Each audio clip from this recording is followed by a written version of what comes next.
strapping. Feel the hum in your hands. This is 4D. Heat on my palms, grip locked, heart racing. Shoes hit the pedal, whole room shaking. Jersey on my back, hair pulled low and blazing. Every turn I take, got the ghosts I'm chasing. 4D in my veins, feel that fire when I play, when I move, when I break, when I bang through the lane. 4D on my skin, when I lose, when I win, I'm alive in the light of the game I'm in. 4D, 4D, 4D, it's different.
We're not quite to the weekend, but it's almost NTT IndyCar race weekend, and you know what that means. When they race, we race first.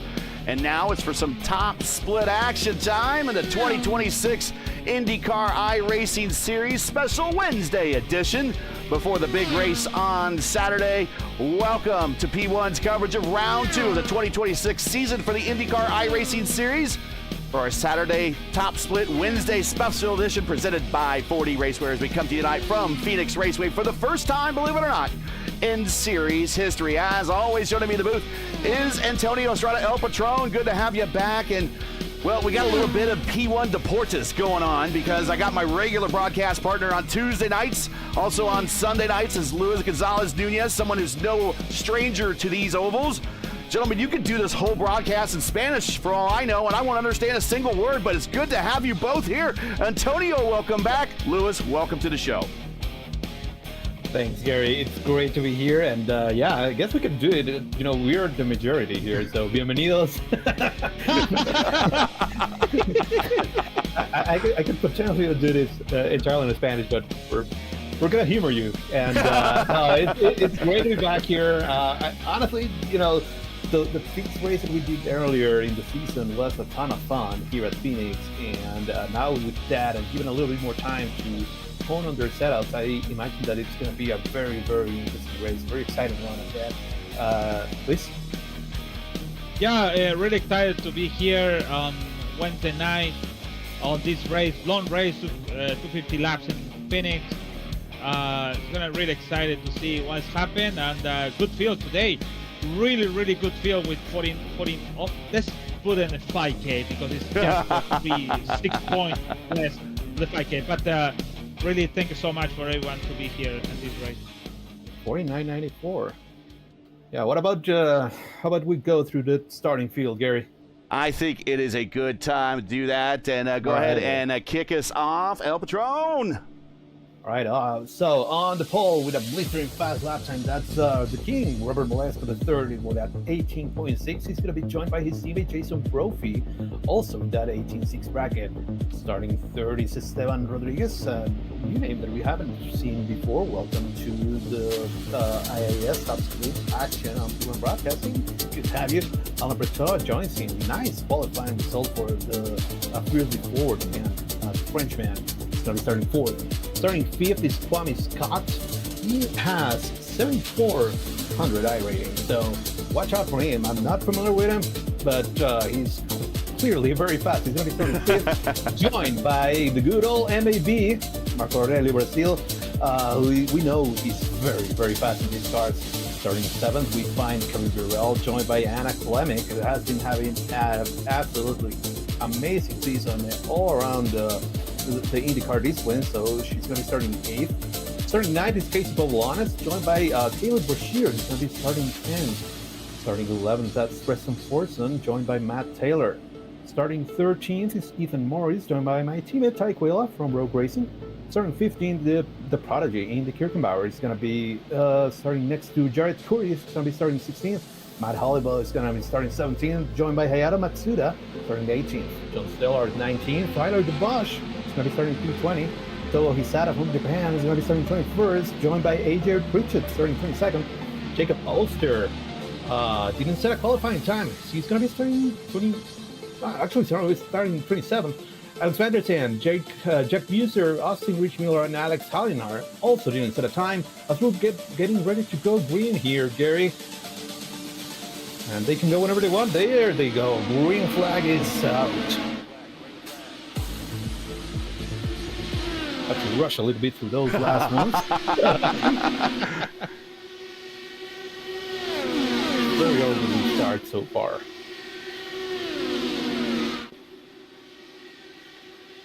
It's a longer race, 250 laps, but this is a very short track, so these, there are 19-second laps.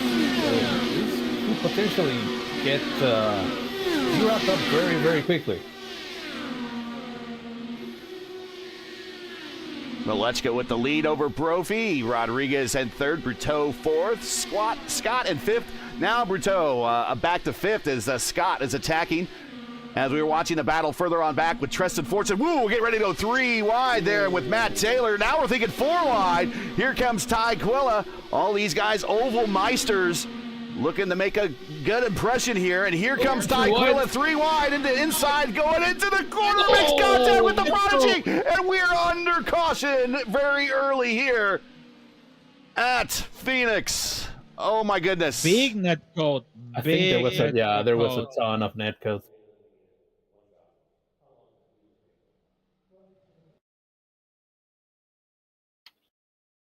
And we'll see as they come to the inside. And yeah, there was at least a tires width or more. And unfortunately, but you got to be cognizant of that at all times with these cars. Again, net code very bad in these cars just because of how fast we go. The predictive code was thinking that there was going to be an accident there and just kicked it off a little early. And that's IndyCar physics sometimes for you on iRacing. And we are under caution here in the very early stages of this 250-mile, 250-lap race here. Yeah, and Ty immediately apologizes. We have some takers. Actually, Robert Malechka, yeah.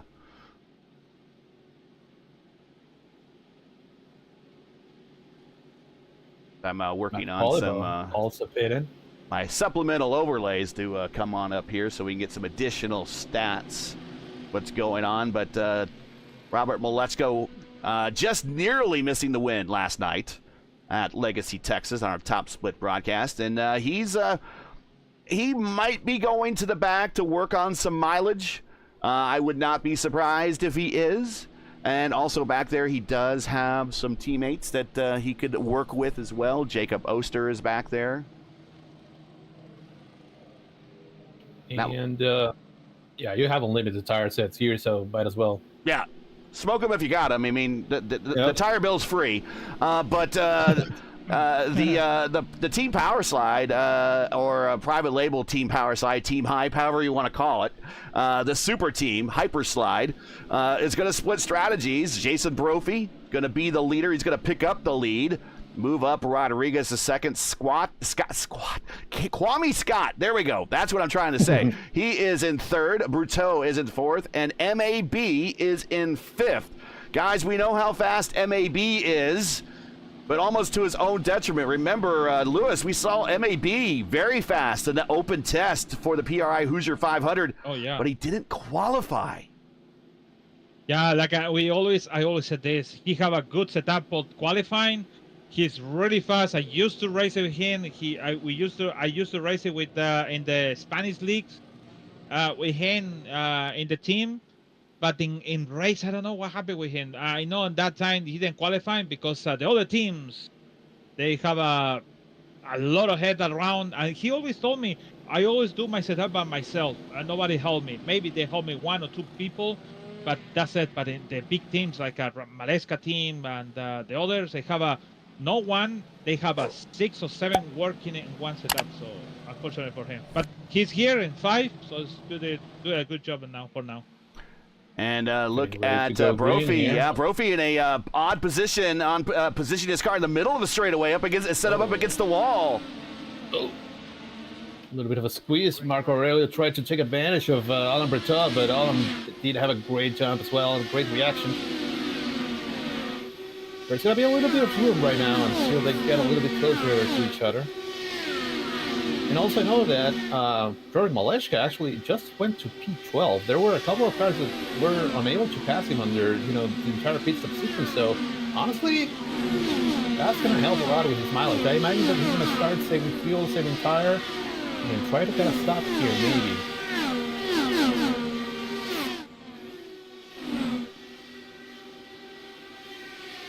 Back to the lead. There's Brophy, leader by 2/10 over Rodriguez, Scott Bertot, MAB. Then we got the General, Burrell, Anna Klimek, the Open Series champion, Casey Povolonis. Caleb Brashear won here in the the Oval Series. He won one of the top split races here. Matt Taylor does pretty well here. But of course, we'll be watching that number 1 of Robert Malechka as he comes back up through the pack and has a slightly heavier fuel load on his on board his Dallara right now. So if we do go long, he would be looking to pick up some pretty critical track position. If we are going to do a 3-stopper, the window opens at about lap 62. And of course, we just went under caution, so we'll take that into account. If we do a 4-stopper, that's very easily done. 50, 100, 150, 200, and then go home at 250 at that point. And then a 5-stopper, the window opens at lap 41 or 42. So I think everybody is kind of on the cusp of a 3 and a 4-stopper right now with that caution. If we get another caution, I think we fall deeper into possibly the 3-stop strategy. Yeah, it's going to be very interesting to see what they do with regarding the strategy. I see somebody that isn't really saving anything. That's Taekwila. He just went by Turks and Fortson there for P12, and now he's trying to catch up to Robert Maleshka. He's fast. Look at the speeds here on the mile oval. This is one of IndyCar's original homes. 193, 194, 195 going into what I call turn 1. At the short end of the speedway. By the way, the dog leg is closed for the Indy cars. That is not open for business, which is good because I think it's kind of ugly business when the stock cars do it. Some people love it. Call me old school. Call me, just a grumpy old Robin Miller. I like the old school version of racing here. Bobber, I think it's fun. There goes Kevin Burrell making a move on Marco Aurelio. Let's see if he was able to clear him. Not quite there yet. They're side by side. Preferred line for Marco. Oh. We've been told that's just the thing here. Yeah, we've been told to watch tire temperatures. In fact, actually, tire wear might actually dictate how these drivers are going to attack this race. Is it going to be a 3-stop? Is it going to be a 4-stop? If they go for the extra stop, they're just backing things up because of tire wear. There's apparently pretty good degradation, and survival of the right front is pretty critical as we watch Anna Klimek under the General battle off of turn 2. Yeah, but now Burrell is in the preferred lane. Oh, pinches Anna a little bit. Yeah, keeps the position. Yeah, that's just the thing. It's quite difficult to make moves here. Yes, we it is. saw a very similar thing on the Oval Series when we were there at Phoenix. Yeah, you can catch back up, and you can see that everybody in the top 11, they're separated by maybe a 10, 2 tenths. Oh, Oh, we saw I that, MAB. Oh, yeah. Yeah. Yeah, you raced here a number of times under top split conditions on the oval side, Antonio. You've talked about this, and we'll talk about it here again. It's this, you're on the power for the better part of a lap around here, with the exception of in turns, what I call old turns 1 and 2, 3 and 4 here, where you have to crack the throttle and maybe drop a gear. You're on the throttle at 100%. So that makes passing here very tough because everyone is so evenly matched. Yeah, on new tires, you can be on 100% of throttle, no problem at all. So one of the things that's going to make a difference is your hybrid usage. Then afterwards, you're going to start cranking the throttle a little bit and trying to save power. It would not be advisable to be 100% on throttle the entire race. But yeah, that's why it's so difficult to pass, because everybody is going mostly flat out the entire lap. So at least for the first few laps of the stint, we are not really going to see a lot of moves because it's just that difficult.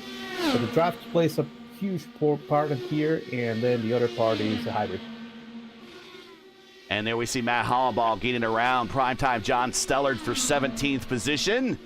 The former Elite Series champion moves up to 17th. Maleshka and Bashir side by side here for P9.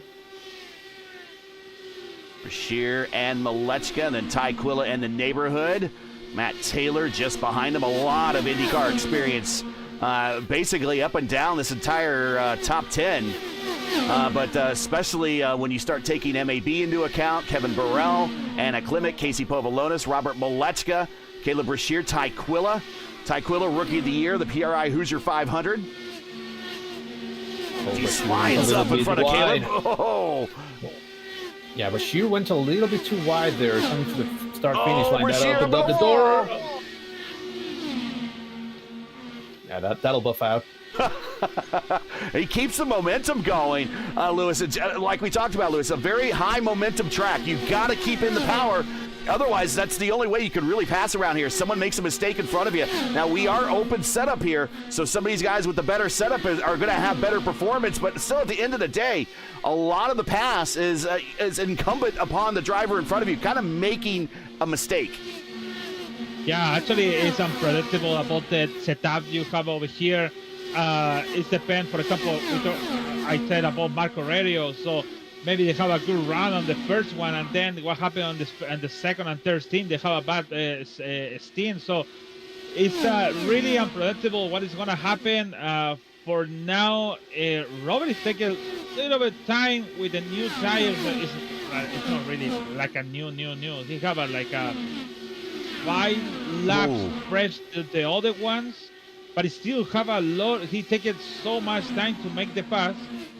The track make it difficult for the guy with the new tires. So, but it's getting there. And then I think the best position is he's side by side with Anna Klimek. Anna Klimek, I think, left pass by Robert in there because I think Malechka said thank you for that. But at least. Oh, check out this run! Oh wow! Yeah, look at the different line that he takes. Like he's able to do that. He's able to make these moves because he's going where the other cars are not, building runs off of them. So he already moved from P11 to P7, and he's now fighting Kevin Burrell, and he's gonna have a great launch here. There you go. That launch that was aided by the hybrid, 100%. Well, let's talk about the hybrid. For the first time ever at IIS competition, using the hybrid on the oval. Tell us how the hybrid works here, Antonio.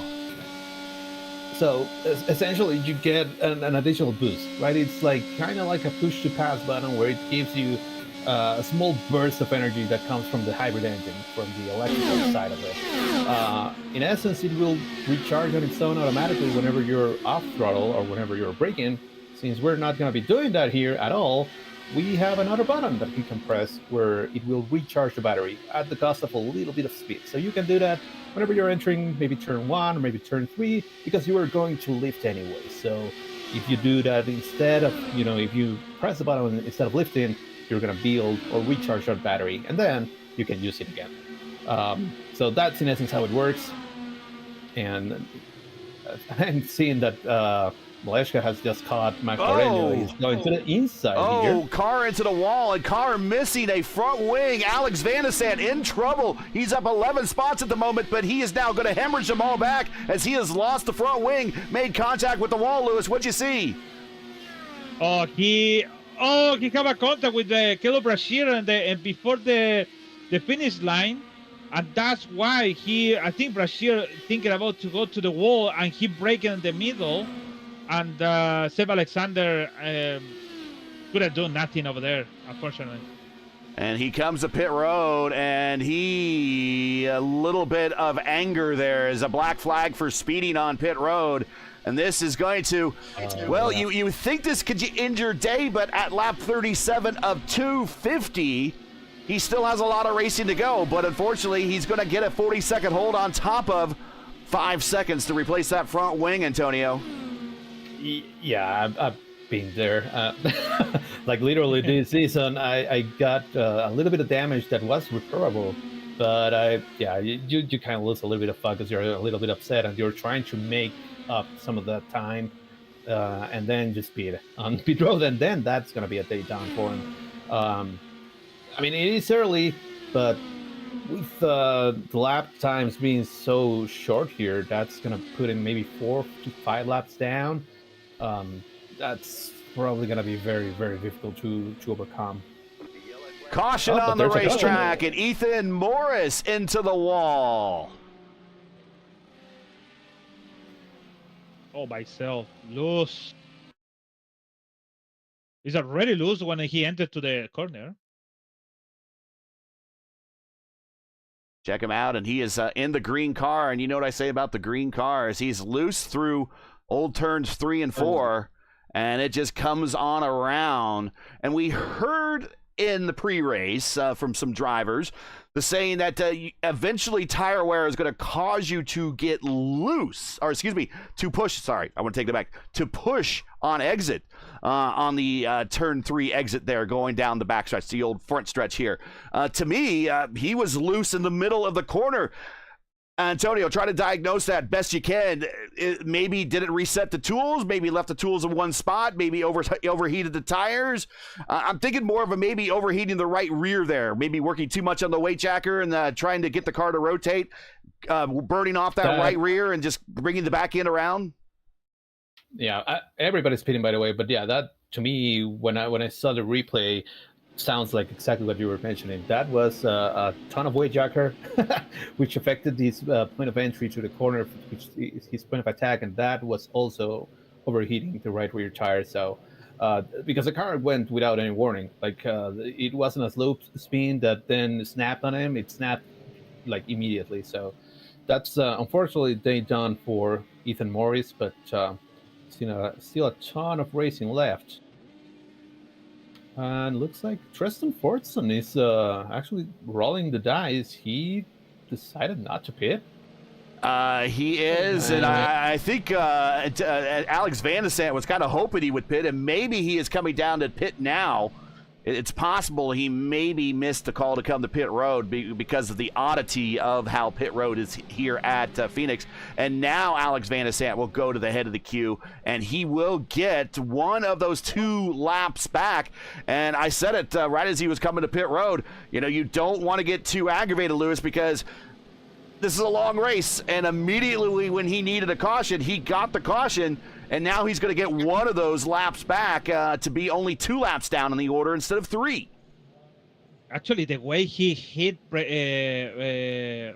in the crash, the wheels went spin out. Both of them, the wheels is taken off from the car. So maybe he thought he had a meeple flag by the accident and game over. But it's right. So you have a 250 laps in this condition. So everything gonna happen. What if he can finish the race in the top 10 with that big incident? But unfortunately for him, he got a little mad. Actually, if it's happened like that for me, I do the same thing. I'm gonna get mad because the incident and get me a black flag because that. I don't think he's bad at all, guys, because he would be 4 laps down. Right now, he's only 2 down. So I guess that black flag was just from the damage, and it was repairable. So he's now only 2 down, which is, it's very early in the race. Do so you we'll see get what black happens. flags We're for going green damage? We're going back to green. Do you get black flags for damage? I thought you just get the meatball. For sure, he had a black flag. Contact.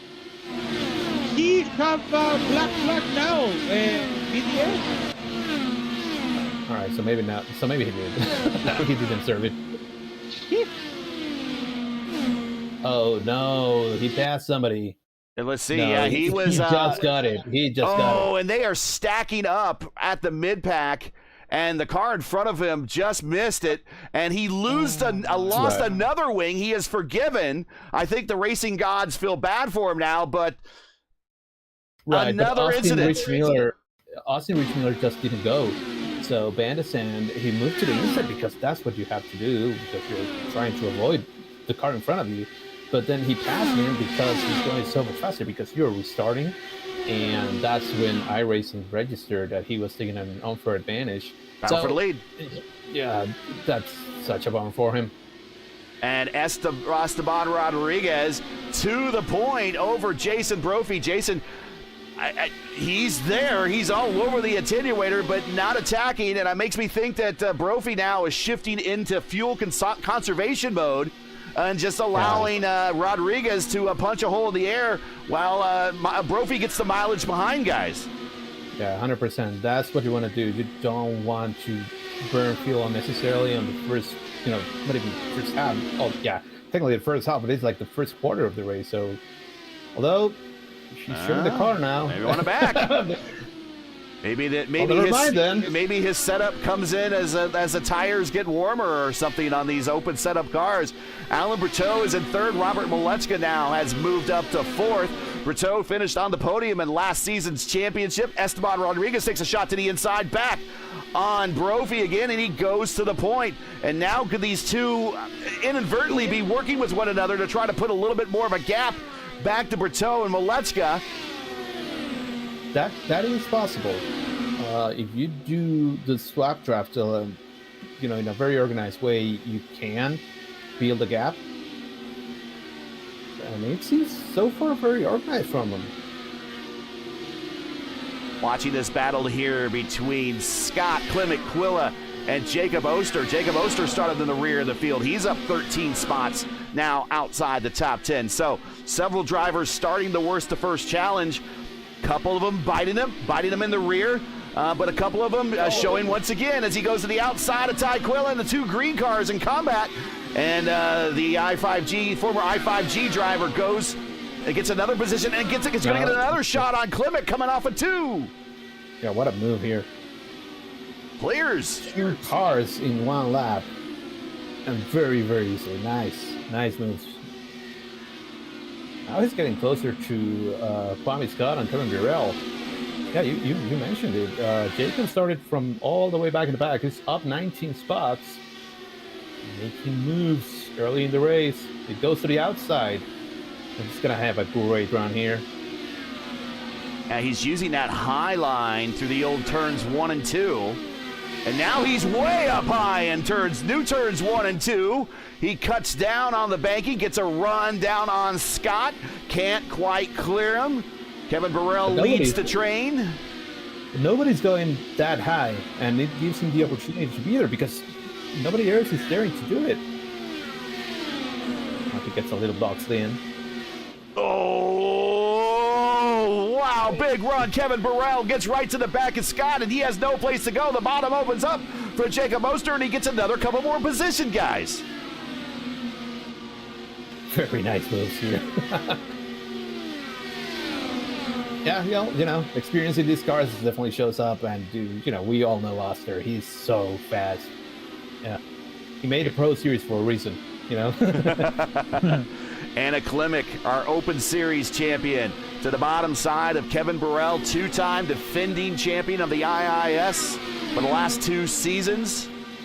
It's him, Adam Crane, and Henry Bidditt, your champions that have been over the history of the IIS since 2019. Very nice move there from Ty. went to the outside of Anna while she was trying to make a move on Kevin Burrell. Now Ty is trying to make it 2-for-1.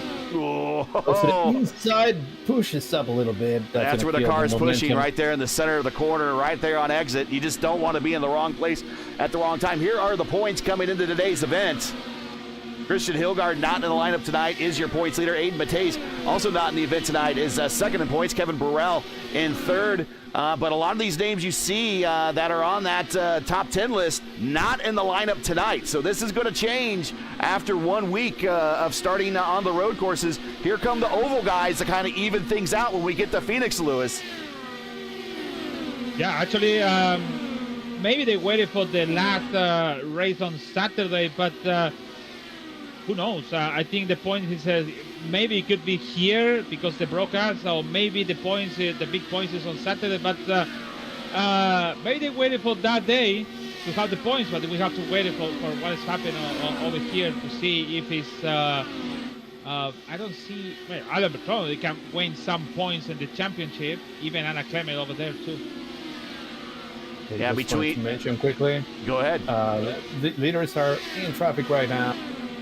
Brophy has mounted a little bit of a bigger lead on Rodriguez, and now Robert Maleshka. This patch of Alan Bertrand is catching fast to Esteban Rodriguez here for P2. Brophy gets around Alex Van de Sant. I thought maybe he would use him for a little bit, but Van de Sant's going to tuck him behind and stay out of the way. But Van de Sant currently running down in 25th position. And there you see Brophy, the green car, Van de Sant, the purple car, and then Esteban Rodriguez in that black and red car. Right behind him is Robert Malechka, the PRI Hoosier 500 champion, multi-time champion of Indy Oval. And he takes a big run on the high side, and he's loose while he does it, but he hangs on and gets the position and move RM3 up to P2. Yeah, now all of a sudden... You know, the power, the Hyperslide guys are first, second, and fifth, with Ulster coming in quick. Now, he has caught back on to Alan Bertrand, and in front of him it's Austin Rich Miller, who is really fighting him. Probably the tires on that car, because he's super loose and quite slow.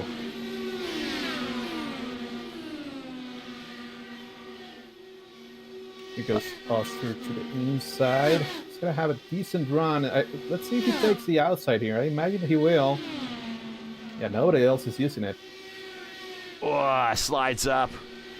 That new start-finish line. Goes to the inside. Clean air in front of him. He should be easily clear of Alan Bertrand. He is. Throw him up to P4. A lot of you new IndyCar fans might be going, hey, they're racing at Phoenix. I've never seen them race at Phoenix. This is one of the original homes of IndyCar. IndyCar has raced at Phoenix Raceway a total of 64 times between 1964 and 2005, and again from 2016 to 2018. But unfortunately, we have not been back since that 2018 season, so we will race for the 65th time at Portland this Saturday evening, 3 p.m. Eastern Time, TV start for the IndyCar Series on Fox. But 65 times they've raced here. This is one of the most raced on IndyCar tracks in all of IndyCar history. The track record held by Elio Castro-Neves with a speed of 194.9. The most IndyCar wins at Phoenix reads like a who's who of IndyCar royalty. Allenser Sr. with 6, Gordon Johncock with 5, Mario, Bobby, Johnny Rutherford, A.J. Foyt, Tom Steva with 4, Rick Mears with 3, Ty Quilla having a problem. He lost the front wing, and he have forgive him. Yeah, by Karen Barrell, almost have a contact for 2 laps, man. It was close. I think it's... We'll keep the camera here. That battle for P8 is crazy, but there is also a battle for the lead brewing. Yeah, and as Robert Malechka is now within a 10th. And a little bit of lap traffic, maybe throwing Brophy for a little bit of a loss. And Brophy goes high, and Malechka just follows the bottom. We're going to go 3 wide off the corner with the lap car in the middle. Oh, and they survive it, and they make it through. Yeah, and Tyler DuBois was probably like, man, what do I do? I don't deserve to be put in here. Tyler, hold your line. Hold your line. Stay on target. Stay on target. Nice move, and move RM through back to the lead. But, that battle for P8 between Burrell, Quila, Clemic, and Casey Paduano. There we go. Oh, man. Yeah. Quila taking the inside line, pushes a little bit, loses a little bit of momentum again. Now he's going to the outside like we saw Oster do. He's going to get a good run here. Look at how fast he closes back in and then changes it up, goes to the outside this time.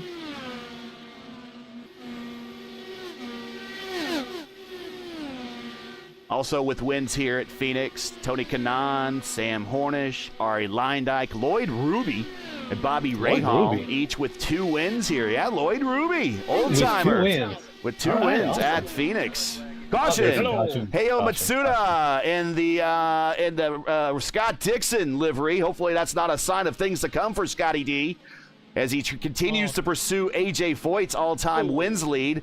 As he comes off the banking, and we are under caution here at lap 76. Oh, he lost it well into that corner. What happened? Let's see. But he didn't really hit it too hard. I think he's going to be okay. Went straight to the wall. How? That's what we call a tank slapper, guys. And it goes to the inside. Now, if that was the old Phoenix, he'd be going through grass and probably smacking a wall down there. New Phoenix, he's going to scrub that speed off. Maybe he's not as damaged as he could be, but that was a pretty good lick up against the wall. And Ty Quilla with a black flag. I think he forgot to click the button, or no? Yeah. Oh, no. He had fought so hard. Like, he was scored just in front of Kevin Burrell at the time of that caution coming out. So and unfortunately, he's going to have to do it all again. He had to be making a lot of moves. Well, he's driving off pit road, not a hold, so he must have a drive-through penalty when we go green. Otherwise, he'd be there for a 40-second hold. Yeah, which is even worse, honestly. And yeah, this pit road especially, it's so odd because it used to be set up for entrance off of turn 4, exit kind of coming off of turn 2 in the old configuration. Now it's entry to pit road off of turn 3. And here comes Ty Quilla coming back to pit road. I don't think he can answer this under caution. He's going to try it anyways. If it is a stop and go, you cannot answer it on. But it's also probably better just to move away from everybody and just answer it as soon as it goes green and hope for a caution. If you enjoy P1's coverage of the IndyCar iRacing Series, a special Wednesday edition of the Saturday Top Split, and respect the stream, please do us a solid. Make sure you support us by subscribing. And while you're at it, don't forget to smash like and click the bell so you don't miss out on future P1 iRacing broadcasts. So with IndyCar returning here in March, your current career wins leaders now. These are drivers in the lineup that have wins. There's Scott Dixon and Joseph Newgarden, with Newgarden being the most recent defending champion here in 2018. And guys, as I mentioned to you in the pre-show, do you remember who finished second in that race? I would be cheating, so I'm gonna let LGN answer that one. Lewis, you want to go ahead and answer that one? I hear that, but I was too Santino. Sorry. Okay, it was Robert Wickens. We're getting back to go green here. Robert Moletzka, the leader over Brophy. Robert Witkins finished second here in 2018. One of his best finishes in his brief and very violently ended IndyCar career. But that was one of his finishes in his breakout season. Unfortunately, it just didn't end that way for him. Man, yeah, and just when you say Robert Wickens, it's like, okay, yeah, it's been a while. It has been a while. It is. You look at the calendar and he's like, yeah, it wasn't that long ago. And you say Robert Wickens finished second. Wow. I still think that 2014 was not too long ago. But that's just me. Me too, buddy. 1996 feels like yesterday, kind of to me still. There's a huge battle here right now for between Esteban Rodriguez and. We're gonna go three wide. And the meat in the power slide sandwich, Esteban Rodriguez just holding on the outside as now Jacob Oster in the dark green car goes to the point. He slides up and gives a dirty here to Esteban off the corner. Yeah, Brophy leafed it a little bit. He didn't want to be in that situation. Esteban goes back to the points. Just behind him is Scott and Berteau. Man, shout out to Esteban. He has been doing a great race. Like, Maleshka, Oster, and Brophy, those are heavyweights in the IndyCar community, and he has been holding his own in this race. Well, I hate to interrupt you guys, but I got taken out in my race. Justin Petschauer, the ambassador of the IIS, has retired already in his race. Unfortunately, an early day for you, sir. Let's just say Lapper Trash decided to hold up about me and 4 other cars and ended my race as well as somebody else's. So let's just say right now, if you want my honest opinion, go look up AJ Foyt's Piss 1991. It's a huge battle brewing. Sorry that happened to you, buddy. Huge battle brewing between Kevin Durrell, Anna Klemic, Matt Taylor. Oh my goodness, look at this. Yeah, Matt Holliball also in there, Casey Bobalonis and Jack User. It's a hornet's nest here. Riding with Matt Holliball, winner of the first ever race in the Elite Racing League, and coming up here at a Thursday night, a week from this Thursday night, me and Lewis will be over on the Elite Racing Network at Fontana to celebrate where he got the first IndyCar win there in the Elite Racing League. That'll be 7:45 p.m. Eastern Time on the Elite Racing Network. As he slides on the top side, he's going to get the position. Matt Holliball. Nice move there. Nice move. The 2019 Elite Racing League champion and winner at Fontana. Oh, but he's very loose. He is very loose. He's hanging on. But the good thing for him, Antonio, he's on the high line, so he's not turning the wheel as much. Because he's loose, that's probably preventing him from going around because he's on the high line. Yeah, for sure. It only will hurt you a lot if you go to the inside. No, there's a con. Oh, and Van de Santa, Casey Povolonis. A bad week for Casey Povolonis. Not a good race for him. Man, on Tuesday night. For Van de Santa had he had nothing to do with that wreck. Like, oh man, that's like the third incident that he's been in this race. And we'll ride with Alex Van de Sant.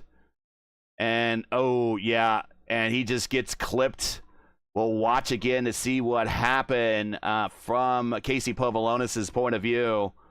And it might have been contact, a little bit of tiny contact. Tiny bit of net code, actually. I mean, I think there was enough room between both Matt Taylor and Casey, but Matt was also going a little bit high, so I don't know. That probably would have resulted in an incident still. That's such a shame. It was great racing up until that point. Everyone coming to pit road. That was not a very long stint, Lewis. Everyone goes, new tires, please. Yeah, for sure. It's new tires, but I think Marco Radio and also Matt Halliburton and John Stella, they want to stay outside for sure. Marco's going to be on the front, and he want to lead some laps for the show, so I think maybe in the clean air it's gonna be more faster than in the dirty air, so it's gonna be good for him. But Robert is there, so I think it's gonna. Well, they have a lot of that lap down between these guys, but it's gonna be about the time to see Marco and Robert battle for the first place. And it's only gonna be a 10-lap difference between those tires, so I mean, if I was Matt Holliball or John Steller or Marco, I would also stay out. And, that's probably, where my race would spiral out. But it seems like a good idea. I mean, and then you're going to have that huge buffer of lap cars between yourself. How many times have we heard about good ideas in theory? Dude, yeah. I'm not going to say a lot because my season has been going like that. But, I mean, in paper, this sounds good, If you're just joining us, you're watching coverage of round 2 of 17 of the IndyCar iRacing Series special Wednesday edition of the Saturday Top Split presented by 4D Racewear. Coming to you from Phoenix. We've now completed 91 of 250 laps. Make sure to, if you're enjoying today's broadcast, to monetarily support our commentary team and donate to our GoFundMe account. It's pinned in chat. It's also in description. We are Green Flag, MAB, Matt Hollenball, and primetime John Stellard is going to take off here and try to put as much space between them and the fresh tires of Robert Malechka. They got all bound up. That's 3.5 seconds just because they decided to go super early. That caught off guard a ton of the lap cars between these guys. Robert Malechka and Jacob Oster were like, go, go, go, guys. But you cannot pass anybody, right? So, now they have to make a deficit of 3.5 seconds. Again, these sounds good in paper. Hey, well, we still got, actually, Justin is muted up. I was going to ask him a question, but I'll go ahead and throw it to Lewis for this one. This is a doubleheader weekend at Phoenix where NASCAR, unfortunately, IndyCar is going to be the undercard event for NASCAR. I hate that. It makes me cringe to think that IndyCar is going to be the undercard for NASCAR, but that's the nature of the beast, unfortunately. But there's going to be a lot of drivers that are going to simulate this also in the sim that maybe don't drive IndyCar as much, but they have a high enough oval rating that they're going to get in here and be in the top split race. Could that, Lewis, have been possibly someone that's maybe more stock car oriented, just not being used to IndyCar style restarts? That's a good question, to be honest. I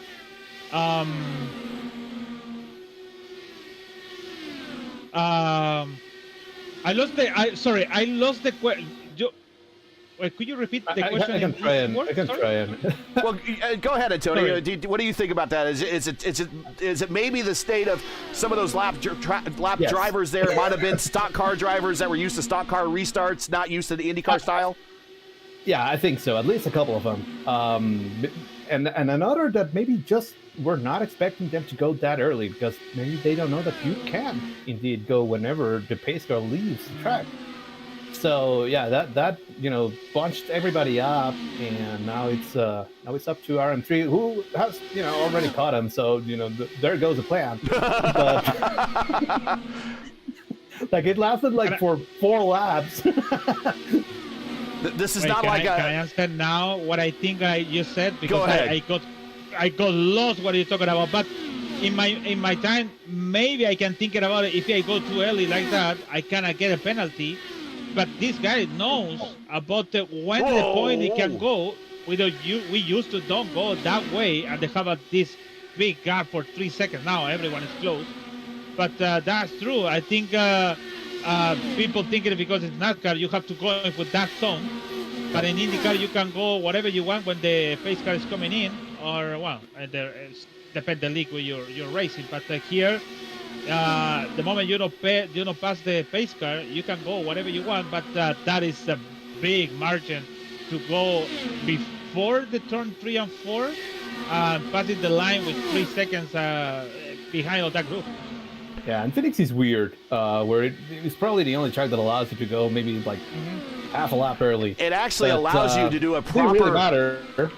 Not to cut you off, but actually this track with the way they have it set up allows you to do a proper IndyCar style restart. Out of all the tracks on the sim, this is the closest one to doing an actual IndyCar style restart, where you can kind of get a run down through 2 turns and you hit the start finish line about at full speed. Unlike you can't do it at Indianapolis, you can't do it at any other tracks, but this is one of them because of its configuration. Yeah, exactly. And through wide for the lead, Malechka resolved that back on point. Oster followed him. Now they have Ty Quilla in front of him, who is trying to get one of his laps back, but that's probably going to be short-lived as well. Yeah, he is 2 laps down right now as he's trying to stay on the tail end there and hopefully get a caution behind him and he'll get the free wave around. Oh, Kwame Scott to the inside. MAB starting to lose positions now as Brophy goes around him. So the tire gamble paid off for a little bit as long as you had the buffer there. But once they got around the buffer, they ate them up and spit them out. So what does that tell you for later in this race, Antonio? If we get into a late caution and tires are going to play a role, I would see people dive in the pit road and deciding not to stick out that track position to go for the new tires. Yeah, no, I agree. But on the other hand, if you have a shootout, we still find Matt Hollibaugh in third place. Like, yeah, he's gonna get passed quickly here by Esteban Rodriguez and Kwame Scott, but he's holding his own there, and it's been, what, 20 laps now? 15 laps, perhaps? Yeah. So there's a chance that, a caution comes out with just under 20 laps to go. Well, now what do you do? Do you stay out? Do you go for tires? We know that these top guys are going to be able to quickly catch you, but maybe you catch them off guard again. I don't know.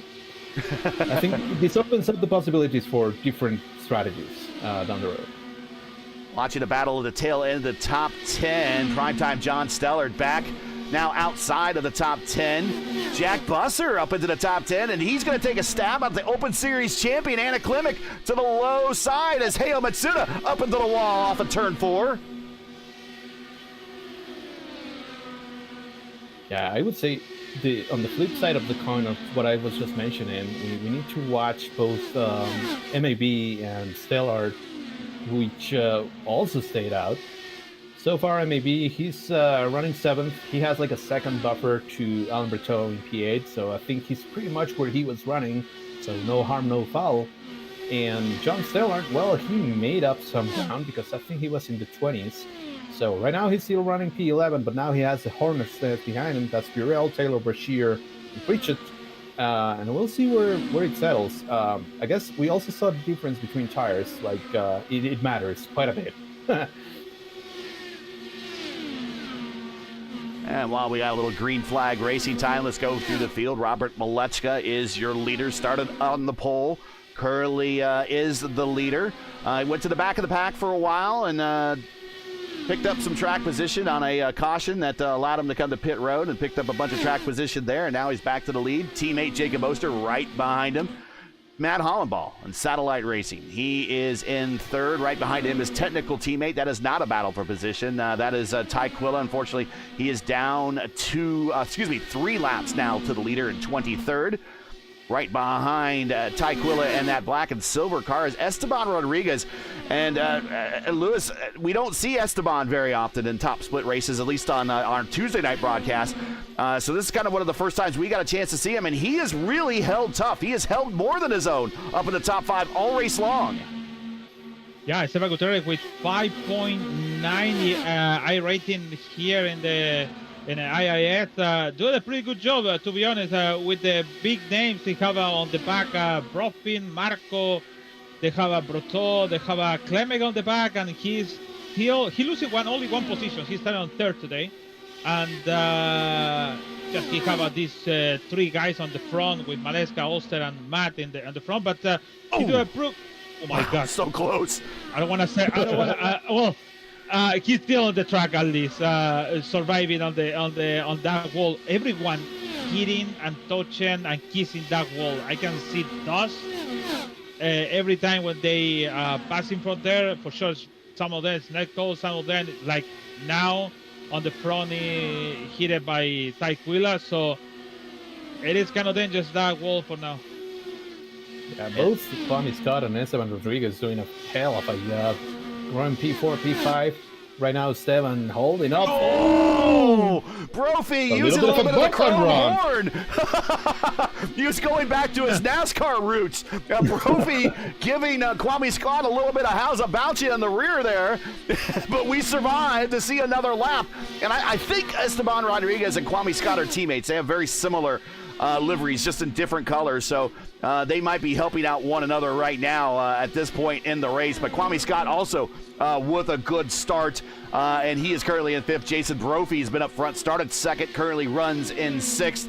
And then we got a big gap back to Marco Aurelio Brazil. MAB, about a 1.5 seconds, so he's just outside of the draft envelope. But the gamble to stay out, at least, oh gosh, he is just, they're trying to, look, if MAB doesn't pick up a demolition company for a sponsor in the future, because he is trying to demolish that wall coming into the start-finish line area. But right now, the gamble to stay out with the old tires at least has bought him track position up to P7 or back to P7. I think it helped everybody. Like, yeah, the new tires. Oh my God, Brofin and Scott. Whoa. Yeah, they Almost make keep throwing contact. haymakers. Yeah, in 3 or old turn 3. Excuse me, turn 2 or turn 1. I hate the reconfiguration here. I'm just gonna say that's why I don't even mention the turn numbers, because I always get them wrong. So if somebody were to ask me, the legacy version of Phoenix is the proper version, and as I always say, this is the improper version of Phoenix. This is the NASCARized version of Phoenix. yeah, I just gotta say, it looks like the tire advantage is completely gone. Matt Holliwell has, been able to hold on to P3 for now 20-something laps, 28, almost 30 laps. Marco MAB also, he has been in P7 for pretty much the entire run. And John Stillard, well, he's also been able to hold on to P14. He's doing a great job there, staying very close to the draft envelope of Caleb Bashir there in front of him. So, again, I think this shows us that, new tires are definitely faster for a while, but if you have maybe just a tiny bit of usage on them, well, they might still have some good out of them. Primetime John Stellard, he's still up 5 spots from where he started, so he still has a bit of a net gain by picking up that track position. And he is currently in 14th. Going through the field a little bit more, MAB is in 7th. We talked about him. Alan Berteau finished on the podium last IIS season in 2025. He's also done pretty well in the Open Series side of things, and looking to get the big championship now in the 2026 campaign of the IIS. Got picked up by Fiercely Forward last season based upon his performance, and Fiercely Forward again. He's sporting their colors for this season. He's currently in 8th. Anna Klimek, your Open Series champion last season, is in 9th. And Jack Busser, who we have not really talked much about Jack at all, with Nexus Racing, he is up 15 spots and currently is in 10th. Very quietly worked his way up to 10th. Can't say we know much about Jack. I'm familiar with his team based upon his teammate being a champion over, I believe, in the Formula Indy Series that we cover here on the channel on Wednesday nights starting in July again. But Jack Busser very quietly working his way up to P10, up 15 spots from where he started today. A nice, very nice job from Jack. Very quietly, but all the way up to the P10. That's a great race for him. Brophy was finally able to clear Esteban Rodriguez, move him up to P4. It looks like the setup comes alive a little bit later on the round for the Hyperclad guys. At least in order for Brophy to be able to pass Esteban and Kuami. So maybe there's a little bit of wear and tear on those tires because he just passed him and now has put like 8 car lengths between both of them. Oh! Today's race coverage brought to you by 4D Racewear. Check out their line of made-for-sim racing gloves, shoes, and apparel. Visit them today at 4dracewear.com or click on the link in the description. I want to thank them for being the presenting sponsor of the IIS coverage here on P1 again this year. Hard to believe this is the first time ever we've been to Phoenix in the IIS. And we will have another first-time race in about 2 weeks when we go to St. Pete. New racetrack on the service coming up. Really looking forward to that. Get to dig into the St. Pete record book and add it to my notes. I certainly have a depth of Phoenix notes here. Biggest upset in IndyCar history possibly happened at this racetrack. I'm willing to bet. If someone could think of a bigger upset, and some people might say and might shout out Rossi at Indianapolis when he was a rookie. He was with a good team and he was a pretty good driver. I think the biggest upset ever in IndyCar history happened here back in '97. Jim Guthrie. Basically, he mortgaged his entire life to put it into a car for the Indy Racing League. Got a win here, beating Tony Stewart, who at the time was still up and coming, but he was with probably the best team in the Indy Racing League at the time, Team Menard. And he beat him not just on luck, but outright outraced him here. Got to go back and check out that race. I mean, he outraced Tony Stewart, who later went on to win an IndyCar championship. And also, we got a car on pit road. It's MAB going to pit road. We'll watch him just in a second. And also later went on to win multiple stock car championships. So this is possibly the site of one of the biggest upsets ever in IndyCar history. Go watch it. It's on YouTube. It is worth the watch. Finally going to start having some green flag pit stops. John Stellard also called in that he's pitting in, so I imagine that Matt Harbaugh is also going to be pitting. Yeah, there he goes. So notice what they're doing when they're coming to pit road is because there are no pit road limits other than a speed limit. When they get to the turn there, when pit road starts to go around turn 3 and 4 here, old 1 and 2, they go to the inside of the racetrack to help cut some time, save some time. I don't know if you're noticing this because then, of course, all the cars are ghost enabled there, so they'll just run right through them, right? So this is one of the small things that these drivers have learned to help save time is when you're coming off pit road. If it was real racing, they have to go out to those high-speed lanes that right now we see Matt in right now. But here in iRacing, you can stay all the way through the concrete if you want to.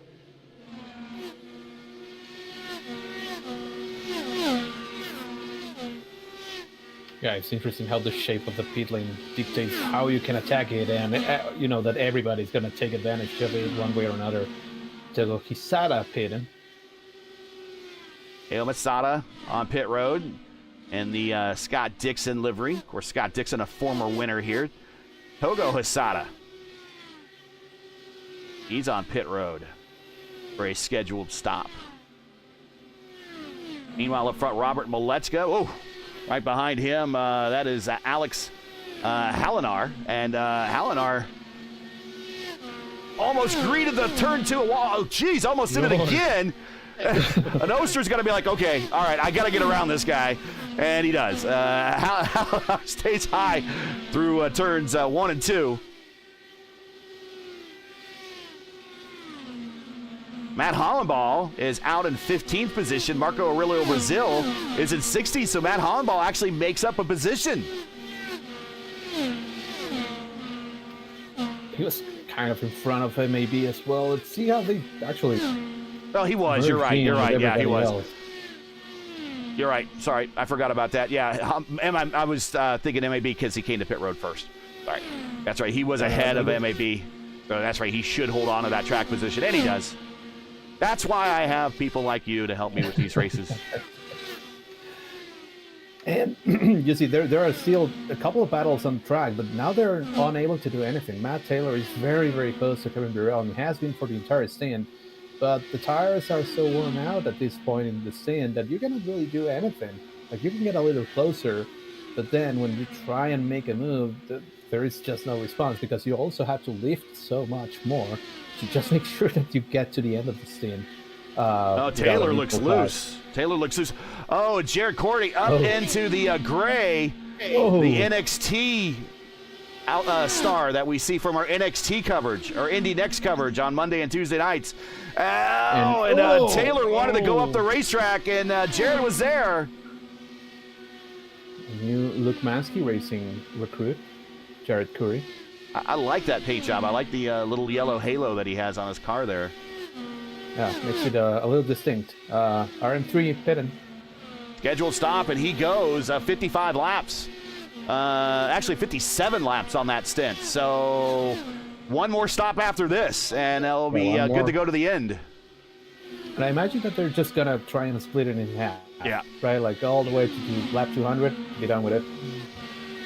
Unless there are more cautions. And Anna Klemic also pitting. Anna Klemic, the deer. Nothing runs like a deer.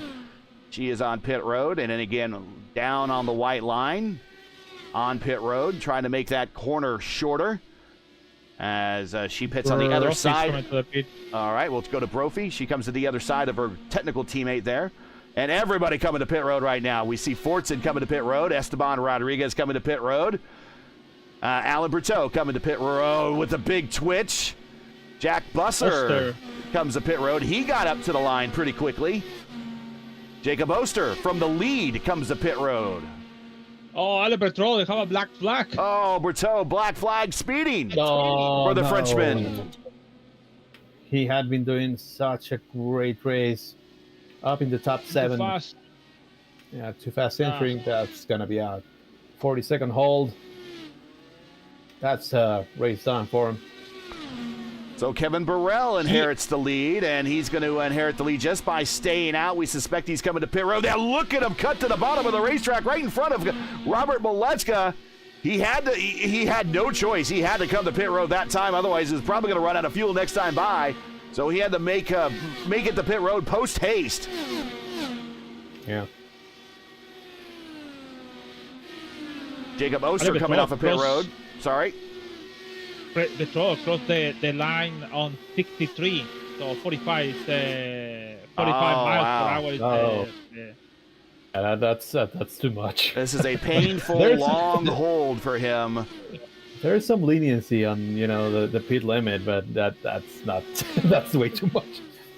Kevin Burrell, stop complete. So we are now done. Just like that, you snap your fingers and pit stops are done, especially when we're turning about 20-second laps here on the 1 mile oval outside of Phoenix.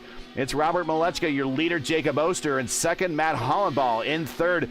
And guys, let's go back and let's talk about Matt Hollenball. The gamble seems to be paying off right now on that track position, and he does have a bit of a rear gunner and a technical teammate, Ty Quilla, right there to kind of slow down Jason Brophy a little bit, but the gamble seems to be paying off right now for the time being.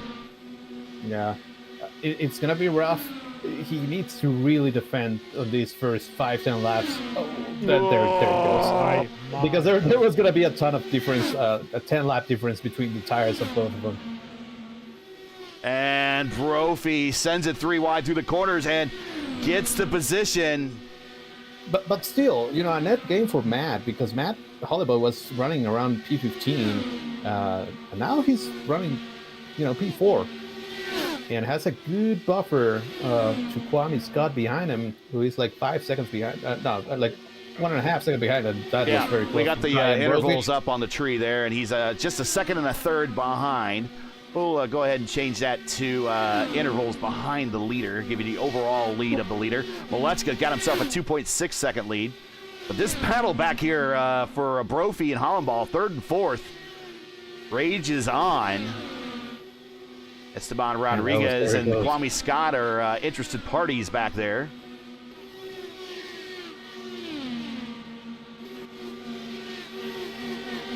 Also, just like that, we only have 9 cars left on the lead lap. And Kwame Scott did jump Esteban Rodriguez on the round of pit stops. So Scott picks up 1 spot and inside the top 5 now. Rodriguez now behind his teammate. And here is your biggest gainer on the racetrack, up 21 spots, Jacob Oster. The Worm Man, he is currently in second, started 23rd.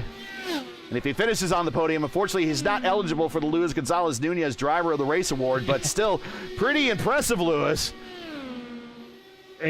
About the Oster, yeah, it's really impressive. Started to 23. They have a good job and coming on with 21 spot in the second place, but also Matt Hollenball with 13. Jack Rousset, I think so, is the last word in ninth with 16. So also for him, a nice job in the top 10. Jack Buser has done a great job so far. And AJ Pritchett just made it by John Stellard. AJ Pritchett rocking an AJ Foyt paint scheme that you probably would like, Gary. You got to have if your name is AJ, and actually he's got the number 14 on his car. He's not the 14th ranked driver, but he's got the 14. If your name is AJ, first of all, you can't have an IndyCar race without AJ in the lineup. That's just period. Whether it be AJ Foyt Racing or AJ Foyt himself, or even AJ Foyt the fourth, I know. Well, I'll tell you what, that guy sure married up. He married into the Irsay family, so he's going to inherit a football team at one point. So, or his offspring will. I don't know, but he sure married up. But yeah, AJ Pritchett in the 14. And if your name is AJ, you got to wear 14. And he is sporting that very well. But he is a 25th ranked driver in this split. 27 cars did make this split. So you are assigned your number. Hollenball taking a peek to the inside there. You're assigned your number based upon your iRating. And the strength of field is a 4.9. So even to get into this race, you had to have a pretty stiff iRating to get in here. 100%. Yeah. Okay, Kwame Scott and Steven Rodriguez, they're catching up to Matt Holliday. Remember, they have fresher tires than Matt. Although at this point, I think they have evened out. But now they're only Scott is 0.3 back from Matt Holliday. So, and he gets very close here. And there's your purple lap update. Casey Povolonis has set the, even though he's not in the race anymore, set the fastest lap earlier in the race at a 1:89. We were qualifying in the 1:92s, I think. The track record is a 1:94. By Elio Castroneves. Kwame Scott has reached the back end. Yeah, Kwame's there. Now they have to navigate through Tyler DeBosch. That was a good move there from DeBosch to just let him on by. Yep. Yeah, super gentleman. DeBosch right there. Go ahead, guys. Yeah, he just stayed predictable and let him on by, but now here's Kwame Scott. Caution! Oh, there's MAB. the car. Oh, no. MAB. Marco. Oh, I have a contact with Chuck Buser. Oh, no. And he kind of bounced. MAB has been in that. He has been up against that wall at the start-finish line all second half of this race. And the door closed for him. He got a good run, but the door did close. It's a light kiss, maybe light damage. He'll come to pit road and get it looked at, but we're under caution here at lap 170. And net code again. I mean, there was enough room for both of them to be there. So that's a shame.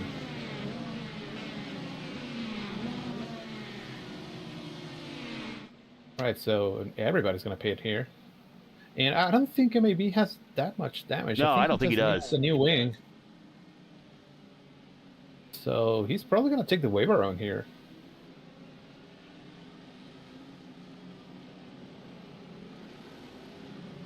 And now Matt Holliday, he's going to be level with everybody else. Yeah. He's no longer going to be at a disadvantage. So that's really good for him. They are so lucky the ghosting works right now. They were all on one top of one another on pit road.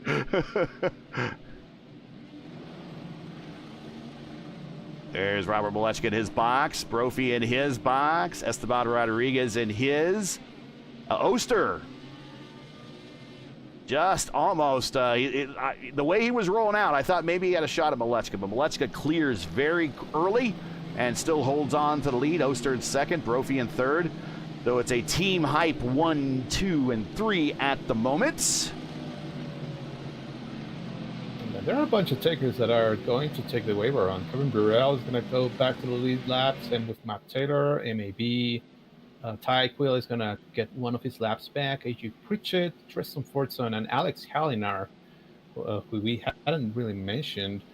They're all going to go back to the lead lap. So now they're going to bank on an early caution happening. And let me explain this rule. Let me explain the rule. If you're not familiar with IndyCar racing, I'll explain the rule to you. The IndyCar wave around rule. If the leader of the race, which is Robert Malechka, always brings the field back to green flag racing after a caution period. Always will bring it. That way you don't have, we've seen races in the past where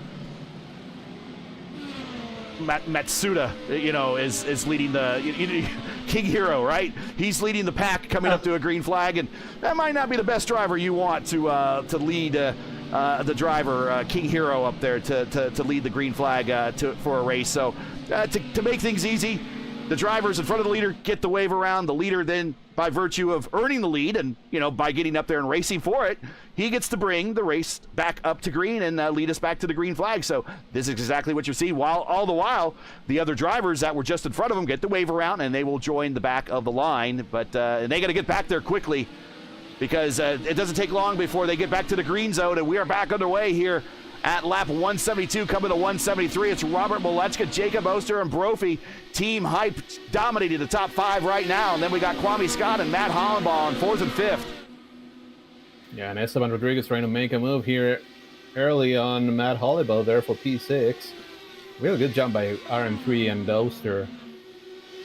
And we also have Caleb Bashir. Oh, man. Yeah, that's going to open the door for Esteban Rodriguez to make it by. Matt Hollenbaugh was very, very close to, tearing down that wall. JT Smeaton says, if Caleb wins, I'll drink out of a shoe. So he's going to do a shoey, huh? All right.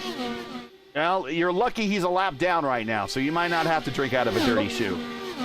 For the lead, there goes Oster. Oster not wasting any time, but Robert goes, you know what? That might have been a lucky move on your part. I'm going to the inside. Oh, that's bringing Brophy into the fray. Side by side. Exit of 2. There's going to be a good run here. And look at how Oster, coming off of 1 and 2, the old 3 and 4, just can come to the top to the bottom at will. He's clear. He might bring Brophy Here with comes him. Brophy. Yeah, here's Brophy's Brophy. there. All one single car going down the backstretch the way it looks like in that camera shot.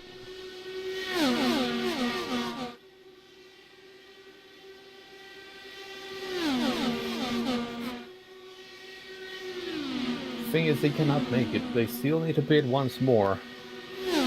I think. Yeah, and you'll probably see them. You mentioned that right around lap 200, you see, or right around in there. The window really will open right around just shy of 200 to get to the end. But I would, to borrow from Lewis, Lewis likes to wait till the tank's empty. I think he's been, he's been burned too many times by coming to pit road early, and I think that might be the way to go here, unless these tires really fall off a cliff. Let's take a look at the conditions, by the way. Go ahead. I can also see a way to do 7 laps. I don't think that's out of the realm of possibility. Like, if you save hard, you might just make it to the end of the race. Well, 60 laps. 60 laps is in the cards. That is in the cards, I've been told. And, I don't know what's going to happen. R3 goes back to the top, but now Kwame Scott is there. I think they're not going full bore here.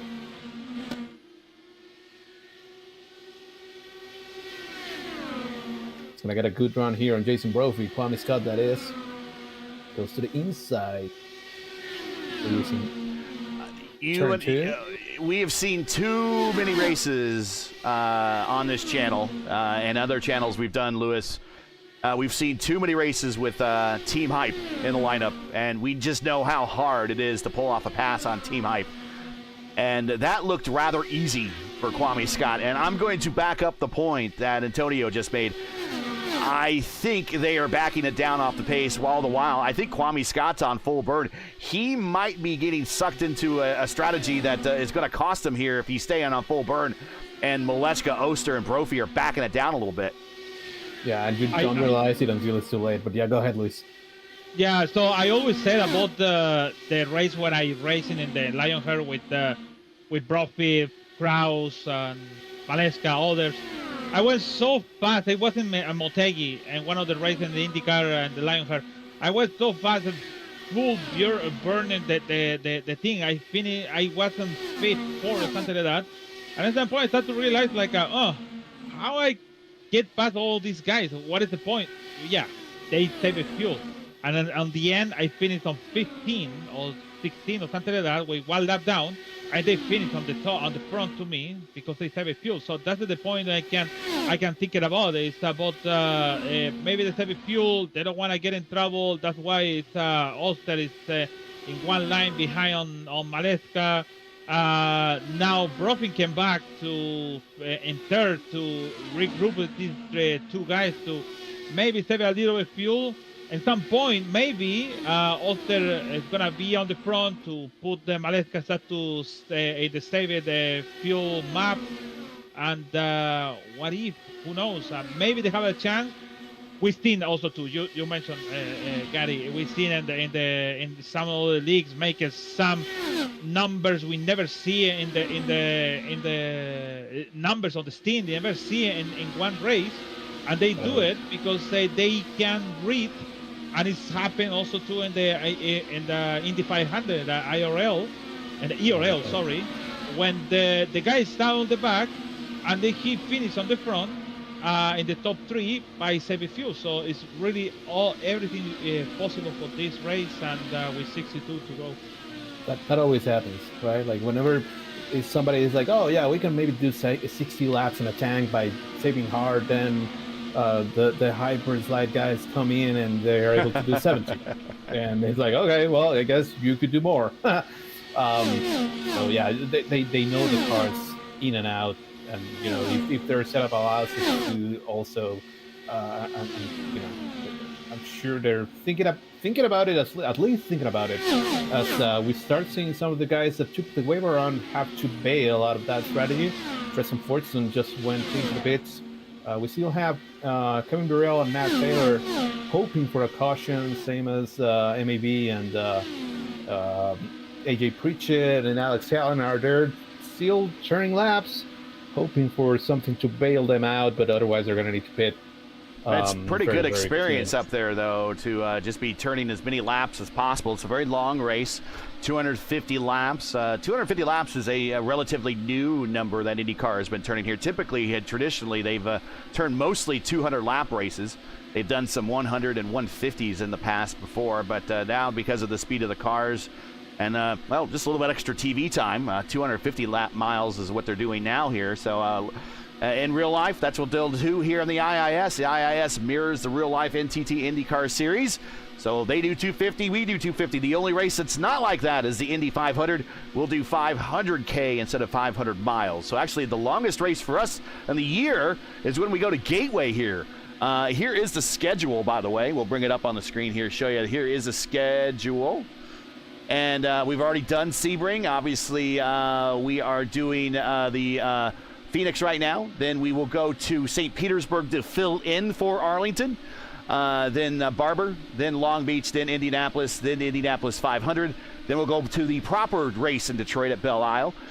Then Gateway. That's our longest race of the year. Road America, Mid-Ohio, Nashville, Portland. Then Circuit Gilles Villeneuve will stand in for Toronto Markham.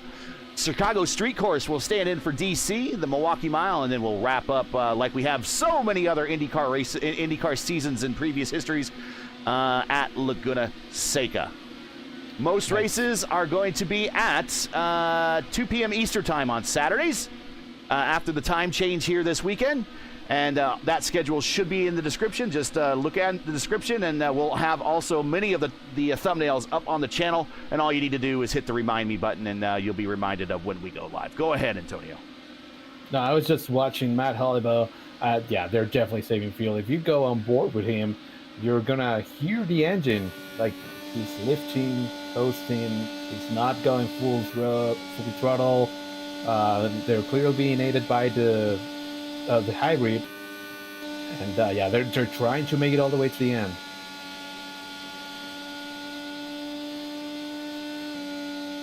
And I wonder if Rodriguez and Scott may be listening to the broadcast. Scott was right on the backside of Brophy at one point, and now is all of a sudden kind of backed off, and now has been passed by Rodriguez. I'm wondering maybe they heard us by saying, you know, you're kind of getting rope-a-doped right now. Oh, big loose off the corner for Matt Hollibaugh. A little too much weight, Jacker, I think. That looks like you want to back off the weight jacker and probably stiffen that, change the bars a little bit. Yeah. But yeah, what are your thoughts, Luis? Do you think they're saving? I mean, from the sounds, it sounds to me like they are. Oh, for sure. I can My God, Rodriguez almost hit the wall again. I hold my breath. So yeah, I think that's the thing. Now Maleska have a lap down. Thankfully a black flag. Yeah, speeding on the pit road. Again. Oh. Once again. The not good, very bad day for Chai. But for sure, they are saving fuel now. Robert have on front to him, one lap down is Austin on the front.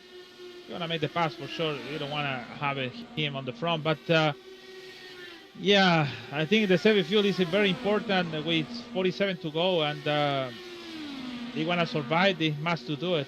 You know what? I hope to have it the time when Gary and I and the Rio Real, and I said in the broadcast, and somebody had to tell to Adriano to save the fuel, and nobody listened that. Adriano, he was on. He was for an almost entire race in the first place. He didn't save the fuel. He went full burn it, and the end he finished on fourth. So, but I think it's right. So I think Scott is maybe at some point even Rodriguez is thinking about it.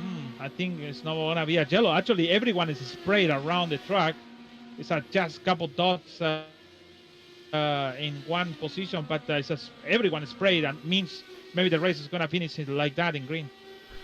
And we got it's getting spread out here. I'll show you the position, the gaps between each position, and that's really this field is really spread out. The closest battle on the racetrack, I think, is Hollenbaugh, a half a second behind Scott, and I think that's Caleb Brashear and Pritchett. I think Pritchett just came to pit road. That's it. Yeah, Hollenbaugh and Scott.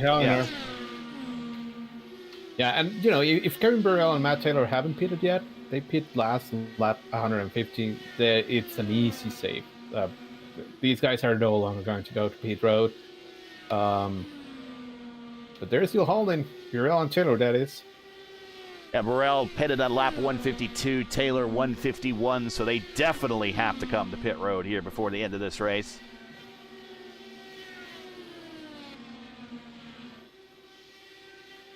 If you're just joining us, you're watching P1's coverage of the IndyCar iRacing Series Saturday Top Split Special Wednesday Edition, presented by 4D Racewear, coming to you from Phoenix. We're currently Robert Malechka, King Robert. RM3 leads right now as he's on the high side there of Togo Asada, getting the pass and putting him another lap down. Thanks for joining us. Make sure to smash the like button, subscribe to the channel so you don't miss out on the next race. The next IIS race for us is in 2 weeks. So this is a little bit differently. Normally we have a race on the week that IndyCar has a race on the week of as well. However, I think iRacing is giving everyone an extra week to get used to the new St. Pete track, and they moved us back a week. So the next IIS race for us is in 2 weeks, Saturday, March 21st, 2 p.m. Eastern Time. So it's for a special Saturday non-NTT IndyCar Race Week special, as the series will hold its first ever race at the new St. Petersburg course. Remember, it's the week after the real NTT IndyCar Series race at Arlington, so make a note of it and don't miss it. That's Saturday, March 21st, 2 p.m. Eastern Time, right here on P1. That should be a ton of fun, and you know, I'm happy that they're going to give us a little bit more time to prepare and, you know, make for these drivers to put on a good show, to be able to build a set that is competitive, that, you know, that allows them to maybe give them a little bit of an edge here and there. You know, it should be very interesting. Just think of all typically rough. Just think of all the tracks on the schedule now that are new, that we used not to have, or we raced at analogs for. Finally, we're getting St. Pete. For the longest time, Long Beach was a development track that was incomplete, that they finally completed. So that was a new track they kind of added. Nashville Superspeedway, Portland last year. We're getting 2 new races this year, one in Phoenix, but it's an existing track, but a brand new spanking track in St. Pete. Supposedly, I think Lewis told us this, Toronto's been scanned I don't know if we'll ever see Toronto, but Toronto's been scanned. I'd love to see Toronto. I don't care if we ever see the new Detroit track. That could stay away forever. And here comes Matt Hollendahl, pit road for his final stop. All right, so maybe everybody needs to pit. And you're simply just not going to get the DC track because it's so soon. But we are going to have a bit of a meme race at Chicago. And these cars do not race very well at the Chicago street course. So that's going to be if you want to see an entertaining race, come back and watch that one. That's going to be, as we call, a meme race because all sorts of weird stuff is going to happen in that one. Yeah, I was just going to say, it is entertaining. Like, it's probably not going to be the best racing, but it is fun. And a clinic pit road. But every other track that IndyCar races on for real is in the service. So we are pretty blessed to have. I mean, we're not NASCAR blessed. We'll never be NASCAR blessed. Thank you very much. But we're pretty blessed to have almost every track. Yeah. No, it's crazy the amount of tracks that we have now. I mean, also historic ones. You know. Hermanos Rodriguez was added recently. We, card race there. Yeah. And hopefully of course, we get back there. Auto Club's done and dusted. That place isn't coming back. Yeah. I wish we could scan Nazareth. I know it's too far gone, but Well, we have the iRacing Super Speedway. That's obviously not scanned off anything. I mean, if they wanted to, they could, iRacing, if you're listening, I know you could, if you wanted to, give us some of these historical tracks and other fictional tracks. You have Indianapolis, a couple tweaks to it, and it becomes Ontario, huh? You have Michigan and a little tweak to that, and it becomes Texas World Speedway, huh? No, you're not wrong. I know I'm not wrong.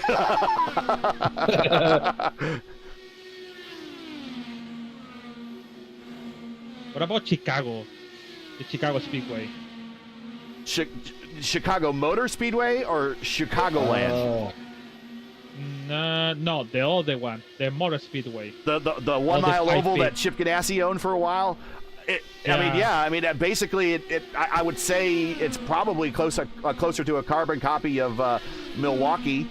I would just change it up a little bit with new graphics, and voila, there you go. They only race that track a handful of times, but any new track, Pikes Peak is still out there. They can go scan that one. I'd love to get Pikes Peak. That's more of an Indy Racing League era track, but I would love to see that. Shout out in chat if you want to see a favorite track of yours that's not on the service. Shout it out. We'd love to hear from you. Robert, yeah. Final pit stop. And, obviously he's gone deep into the run. He's 25 laps away from the end here, so this will be a solid final stop for King Robert. I guess maybe they waited for the yellow flag. That's why they are too slow for save fuel, blah, blah, blah. And maybe, what if it's coming a yellow flag and we can maybe go to the end way like that. So, I don't know. When does Jacob Oster make the turn down pit road? And it's very easier said than done here, Antonio. Coming off of full speed, you're up near 200 miles per hour, and you got to come off a little bit of banking onto a flat portion of the racetrack. And these cars do not have shock absorbers and the way that our cars do at home. And they don't like that change in surface. And they get loose down there, and he's doing a good job bringing it down. And now he needs to get to the pit road. But there's a car in front of him. Look at that. That is Matsuda spinning out. And that's exactly what you were saying, like right in front of him. That's what happens. Then you have worn tires as well that you need to account for. Light car, light on fuel, hot tires, small brake discs, because these brake discs aren't the brake discs that you use on road courses. Yep. So 20 laps short. But it's going to be very fun now because now they no longer need to save any fuel. They're going to go full throttle. And we're just missing Brophy and Buser. Buser's spinning in right now. Brophy, a good approach right up next to the wall. And he gets the Cordy. Cordy's there. He had to back off a little bit. Oh, someone came on the pit road really hot in that blue car back there. That was Tyler DeBosch. He got down there really quick. And that's going to give the lead back to Robert Malechka as he's now going to pick it up here on the front stretch. He comes around here. Matt Hollibaugh just jumped over Rodriguez and Scott because he did, an undercut there. Like 10 laps older tires. Let's see how long he's able to hold him off. There it is. Super purple. Robert Malechka, 189.5. Closers be closing, and he throws up the purple lap. And MAB kind of holding up that battle behind Matt Hollenbaugh. Rodriguez is in fifth. Kwame Scott, his teammates, right with him, but they cannot get around MAB. Malechka, purple lap again, 189.6. And he's doing that in traffic, boys. Yeah. Light tanks, fresh tires, and a little bit of traffic as he leads by 2.6 seconds. And he's going to put our defending IIS champion a lap down. Yeah, now he's going to go for Matt Taylor.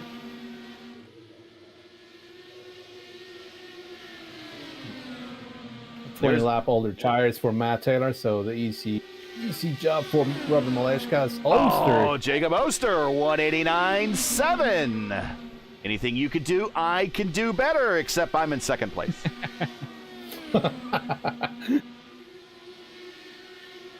Now we're finally gonna see RM3 with clean track here.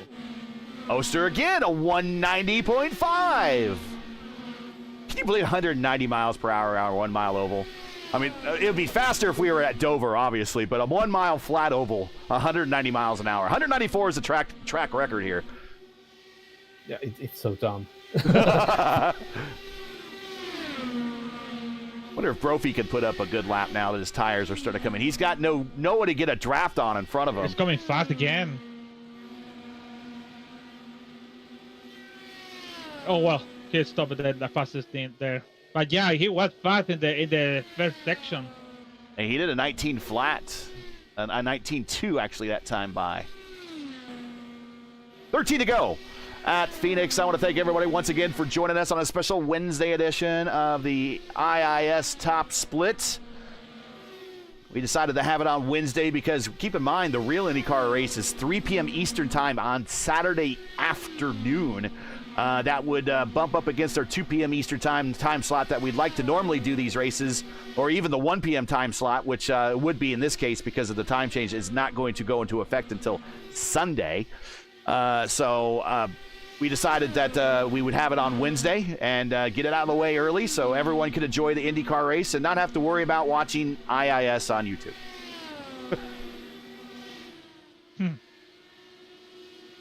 But we want to thank everybody for joining and sticking with us. 73 of you watching right now. I'd like to see more of you hit that thumbs up button. Hit the subscribe button while you're at it. If you have not subscribed already, we'll be doing this all season long for the IIS for the third consecutive year, going back to before the dark times, before Motorsports Games holding the license. For the Empire. I needed to complete the quote. Come on.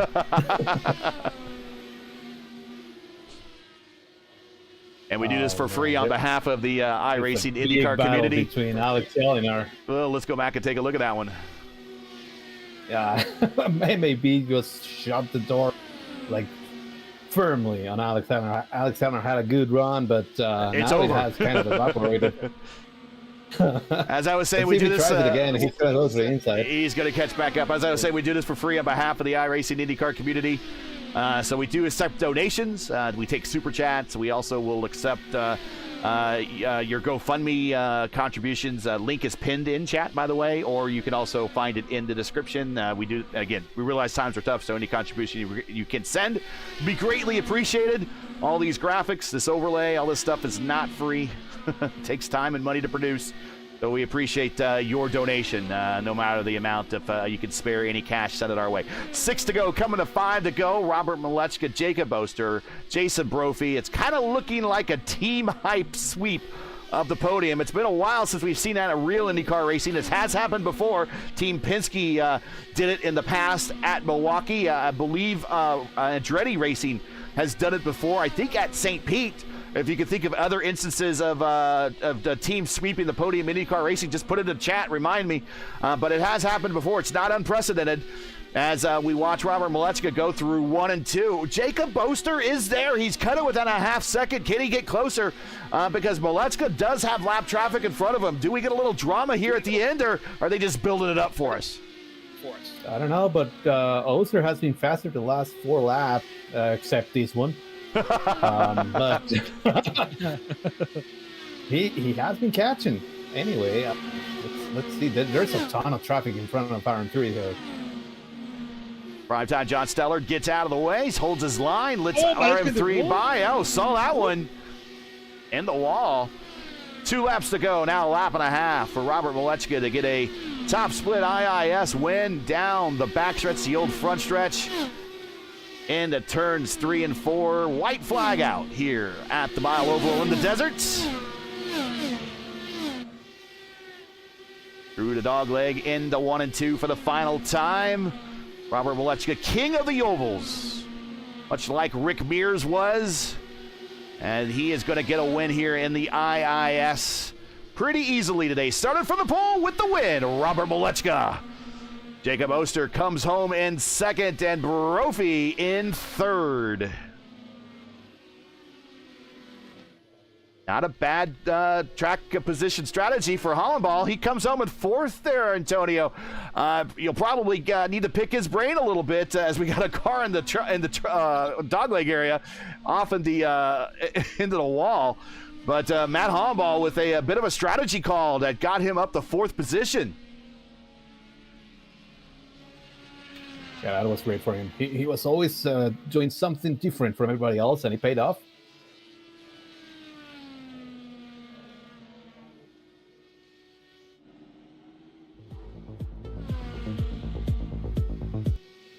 All right, let's re-rack that music, make it sound better. There we go.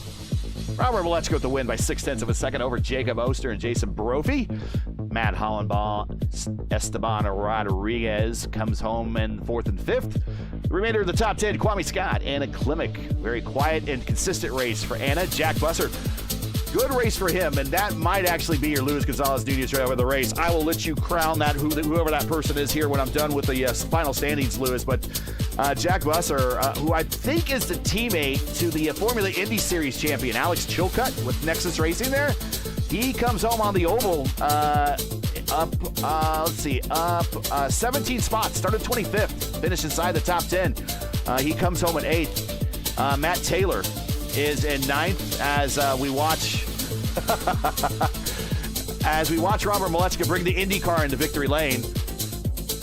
Apparently, Brophy wanted to do it too. Matt Taylor in 9th, Kevin Burrell, defending series champion, in 10th. AJ Pritchett in 11th, MAB in 12th. We got Hallinar, Brashear, and Stellard in the top 15. Berteau, Masada, Hisada, DeBosch, and Quilla in the top 20. Miller, Curry, Fortson, Casey Povolonis, Alex Van de Sant, Ethan Morris, and Indy Kirkenbauer. Each one of these drivers right here with a long day. Fortunately, actually, it's a short day, just made it long for them. And they rounds out our 27 car field.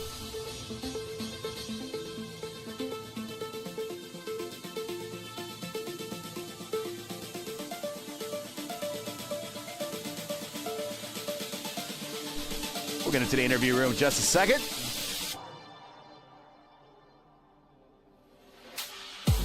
We'll rack up some replays here, and then we'll get into the interview room.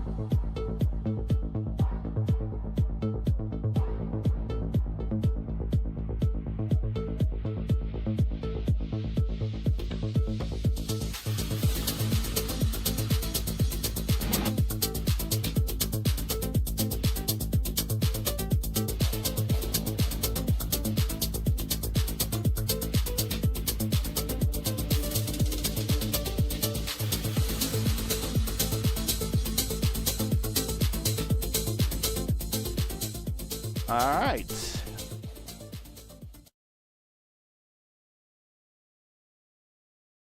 And we'll bring in Jason Brophy. And here is Jason Brophy bringing home the green car, the light green car, the lime green car in third spot today. Good race for you. Good race for the team. Started up front, stayed up front all day long. Talk about your race. There were a couple moments where you guys were racing hard for position, but toward the end of that race, it looked like you were just kind of in line, wrapping out the remainder of these laps to get to the 250 lap mark. Yeah, I'm not as good as Jacob and Rob, and I kind of knew that, but there was no point fighting. They were going to go faster than I was, so especially with 125 laps to go. Car's good. I had battle with Esteban and Kwame, mostly Kwame. I had a moment with him, and then I got to go double check. I haven't looked, but I think we net coded when I got around him just a little bit, but I need to go double check it. If not, I'm sorry. But yeah, it was fun racing. I mean, we didn't wreck each other, so glad to see some of the pro guys coming out now. We weren't alone. I am best of the former. Well, I guess I have to say I'm a former pro, but car was really good. There was a lot of effort put into it for the pro series, as it showed. We were really good there in the pro race. So, still really good. Sadly, the driver just isn't as good as the other two. That's a credit to them.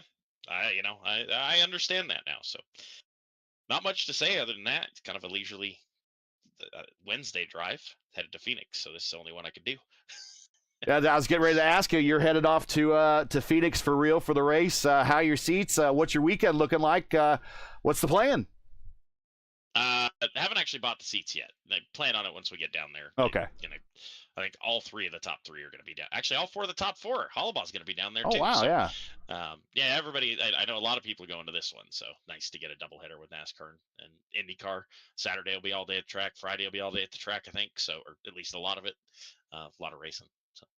It's good to see the series return back to one of its longtime homes. So any shout-outs, friends, family, sponsors, anyone you want to say hi to before you let you? I mean, it's a great day for the team. Obviously, it showed that you put a lot of work into the setup, obviously, for the Pro Series, and almost kind of no competition today. There was at times you had some challenges, but you guys were kind of in a class of your own. Yeah, long run. Tommy and Ty, Tommy Milner, Ty Stover, they've run Team Hype, Adam Blocker, and all of the team or Power Slide guys for all the effort we put in on this set. Like, there were a lot of hours spent for Phoenix. We knew it was a must win, and it's carried over. Like, nothing, we just keep tweaking on it for the weather, but it's not. Yeah, it's just fast, and that's an excellent job, full team effort for that one. So you guys, thanks for broadcasting this. Do appreciate it. My teammates in this race, Rob and Jacob, thanks for keeping it entertaining. It sounded like he was wrecking about every two corners. So, yeah, I don't know. This field, it was fairly clean. The last half, it was nice to get a full run in. See, so all right, I think much more than that though. All right, congratulations to you and the team, and safe travels, and enjoy yourself at Phoenix for the IndyCar race this weekend. Thank you. That is Jason Brophy. Let's bring down Jacob Oster. And here is Jacob joining us in the booth. Doing the worst to first challenge, or we just have problems in qualifying today, Jacob? Because obviously you didn't have any problems in the race. My game crashed. My computer crashed. I don't know what happened. Oh, wow. Just one of those things, you got to sometimes just restart it all and come back anew. Trust me, I was having that problem on Sunday night. I understand. Talk about your race, though. Despite back there with the computer issues and having to start from the rear of the field, worked your way up, made it relatively easy. Again, showing all the work that you and your team put into this setup. Once you got up there, it was just bringing the battle to Robert and trying to get around him. And unfortunately, not today. We've seen you do it before, so... Robert's just a better guy today, but a good race for you overall. Improved 21 spots. Talk about your race. Well, I had a lot of fun. That's one of the reasons I like to kind of start from the back in these things. Is you can kind of just go balls to the wall, really. And I knew the car was, really good. I mean, this car probably has 300 hours of setup work in it, cumulative from everybody during the week of pro. So like it is dialed, and it felt like I was driving a slot car for 250 laps. So. It was just a lot of fun. I knew it was going to be a challenge to get up there. Some of the cautions fell my way a little bit, but just the way it is, Rob and I were able to separate ourselves. Just at the end there, I was coming along with a good head of steam. Just he got draft whenever I was trucking, and it just kind of equalized out. That's just what it does here. it just kind of a byproduct of full throttle racing, even in traffic. But I'm happy with it. It's a lot better than I could have really thought it could have gone, because there was a couple times where it got pretty hairy. But I'm just glad that we all finished 1, 2, 3, and unfortunately Alex had a bad day, but happy with it. Any shout outs, friends, family, sponsors, anyone want to say hi to before we let you go here? You still got a couple, maybe another day or so of work before you make the trip to Phoenix. We hear you making the race, so safe travels there. But any shout outs? Well, no, I got to fly out like late Friday night, but Oh, yeah, just everyone at Power Slide Team Hype for letting me join the team and for Pro and just letting us all work together. It's nice to finally do that, and it's paying off pretty well. So just thanks to everyone there. We have a lot of good cars, and thanks for Rob, Jason, and Alex for being there and running the fun race. And it's unfortunate what happens to sometimes in these things, but it's nice to see a team victory come out at the end. congratulations, Yeah, I think Jacob. you also got the purple lap, so that was Oh good. yeah, I that's know, right. I wanted that one. You I snatched that. was watching my caps. I saw what Rob did. I think I went like 1,000 for 2 better. So I'm happy. Yeah, you snatched it from him at the end. That's a good victory for you, though. Unfortunately, that's not a point, and I really needed all my points last week. So, Well, congratulations, and on the purple lap too. And we'll see you next time whenever you in the IIS. But congratulations on the P2 today. thank you. I'll be around for a lot of them. All right, Jacob Oster. And let's let's change my graphics here. And let's bring in Robert Molechka. And here is Robert Molechka. A little redemption from the close finish. Lost by 12 thousandths of a second last night, but win by 0.6 of a second here tonight. Might as well been 6 laps. You comfortably had the win. Congratulations. Started up front, stayed up front. Pretty typical Robert Molechka race, other than the early pit stop. What was the thinking there? And obviously it worked out for you. So what was the thinking there? Well, we kind of figured out about 2 minutes before the race that it is a bit of a fuel save. I think you need to go like 62 laps or something like that. So we got that caution, 5 laps in. Yeah. I'm like, you know what, might as well take the fuel. So it just makes, your life a bit easier. And with how the high the pace was between us 3, like I think any kind of fuel advantage mattered. And I mean, to be honest, Jacob and I went with the 70 inlet, and if we ran out of map 1, we weren't like super close to blowing up, but we were definitely hurting our performance even probably in map 1 long run. So if anyone's listening, 100% run 54 inlet. 70 is too much, just hurts you a bit. So yeah, just after a pit stop, bid my time and went through the field there, got back up front, I think with Jason, and yeah, just kind of set sail the entire race, and it was pretty straightforward from there. Yeah, we also noticed on that pit stop, you came in from the lead and you only went back. I think it's just the way the pit road is here. You only fell back to 12th position. Just about any other track you go take a pit stop, you're going to go all the way to the back. You only went to mid-pack at best. That was very fortunate. And then when you were able to go back racing, it was less of a slog for you to get back up front because you were kind of already starting in the mid-pack. That had to help a little bit. Yeah, and I think honestly what helps your decision in that moment is knowing that we have by far the best setup here.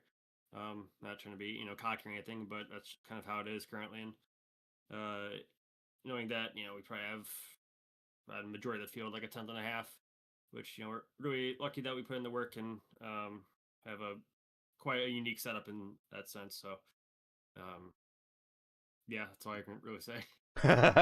You want to tell us anything more about yourself? No, I was kidding.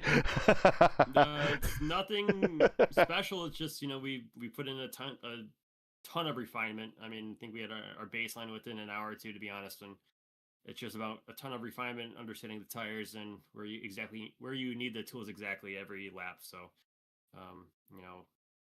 so many 40, 50 lap runs throughout the week of Phoenix Week for Pro, and I think that's kind of what makes the difference, because a lot of people can hang in there for the first 25, 30 laps, that first half stint, but it really shows how much time we've spent on the setup and that final kind of half to third of a stint where it really makes a difference. Last question before I let you get the shout outs. There was a period in the race where some drivers stayed out. You came to pit road, come to a restart, and the field just didn't go in front of you and almost stacked you guys up. That was probably about one of your closest moments that you had all race long.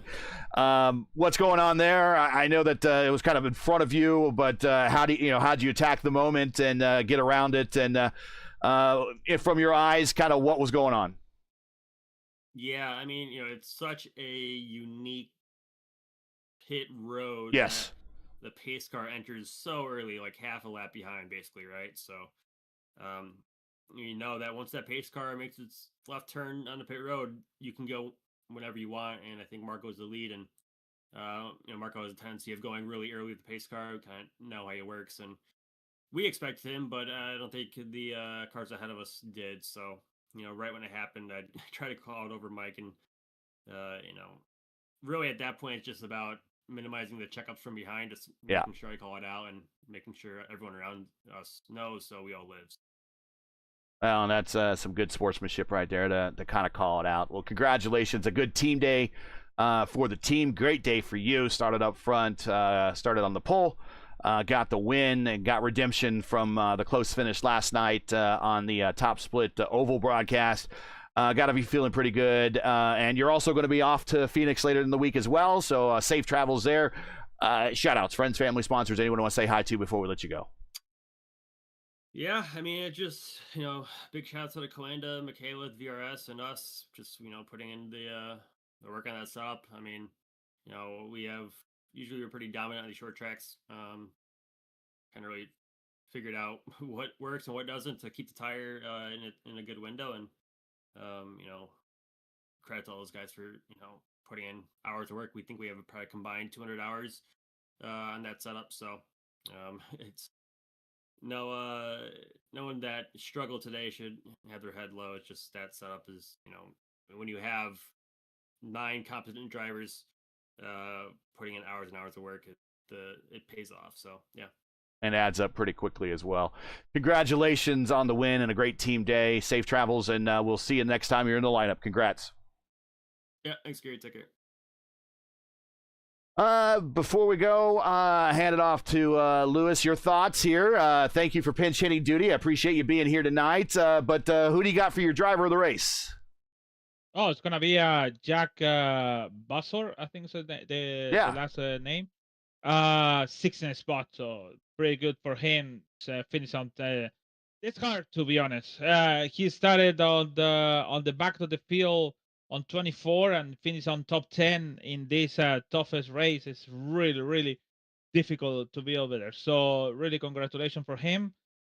Congrats for Robert for the victory. He won for the championship 293 points. Ooh. And I assuming because we had to wait for the last for this weekend, it could be on the second place, but we have to wait for iRacing update all this stuff for tomorrow and they see. But all the standings is finished after on Sunday very late when they have everything update and we can see who is in the around to. So yeah, to be honest, really long race, 1 hour and 23 minutes in the race. So it was chaotic on the first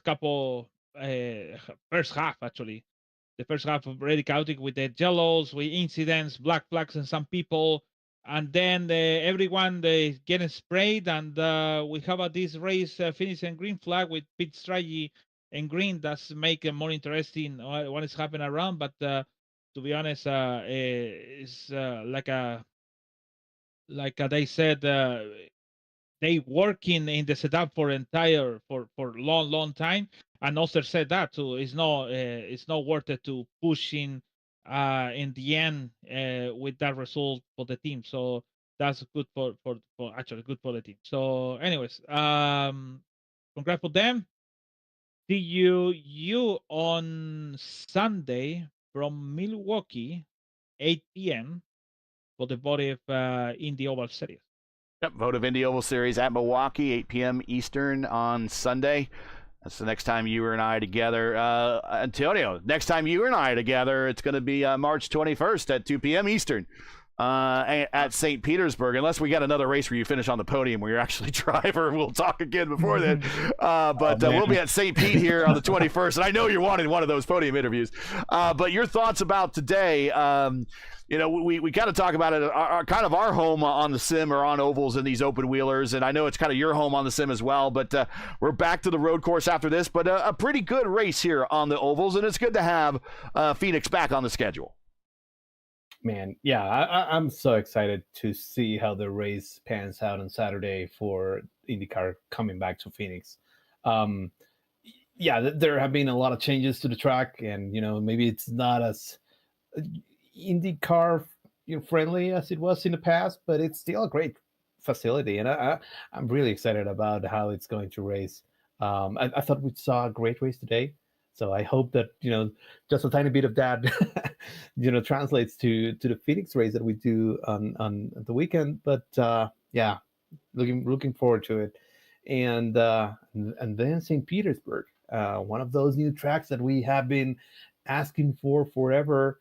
Well, we're finally gonna go there, and it's gonna be a blast. I love road courses. I'm just not good at them. Me too. Me too. I think St. Petersburg is gonna be, it's gonna be a blast. I mean, there are some interesting passing opportunities. Not that many, but it's a very bumpy track. So I imagine that the teams are gonna need to work very hard on their setups to make them, drive well and get speed out of them.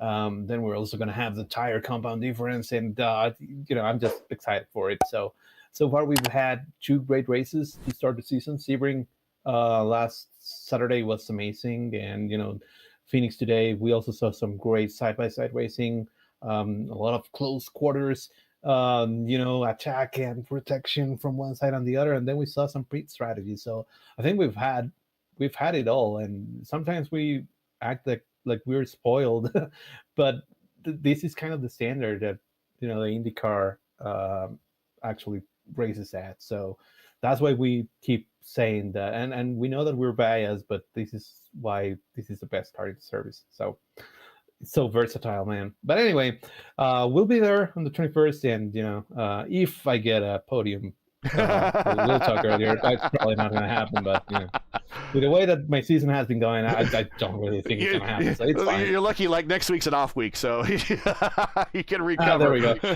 Yeah.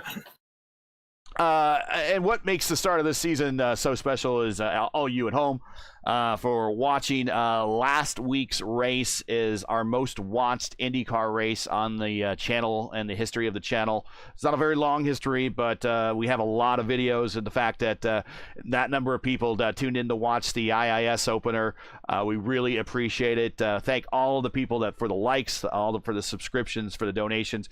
Thank you very much for making the start to this season very special. The IAS always brings a lot of extra eyeballs to watch the community take part in what's outside of the Pro Series, the next biggest series that is to offer on iRacing for IndyCar racing. So again, thank you for making the start of this season so special with the subscriptions and the views for the last race. And please continue to tell your friends, forward this out to your friends, and have them watch here the opening oval race of the season. Only oval race before we go to Indianapolis, as a matter of fact, here at Phoenix. And that's kind of how it was in the previous IndyCar history.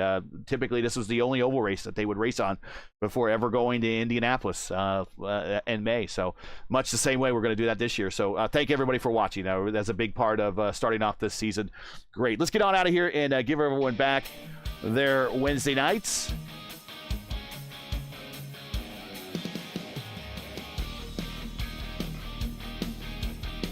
That's it for tonight. Once again, your podium here from the Mile in the Desert, Phoenix Raceway, is Robert Malechka getting the win.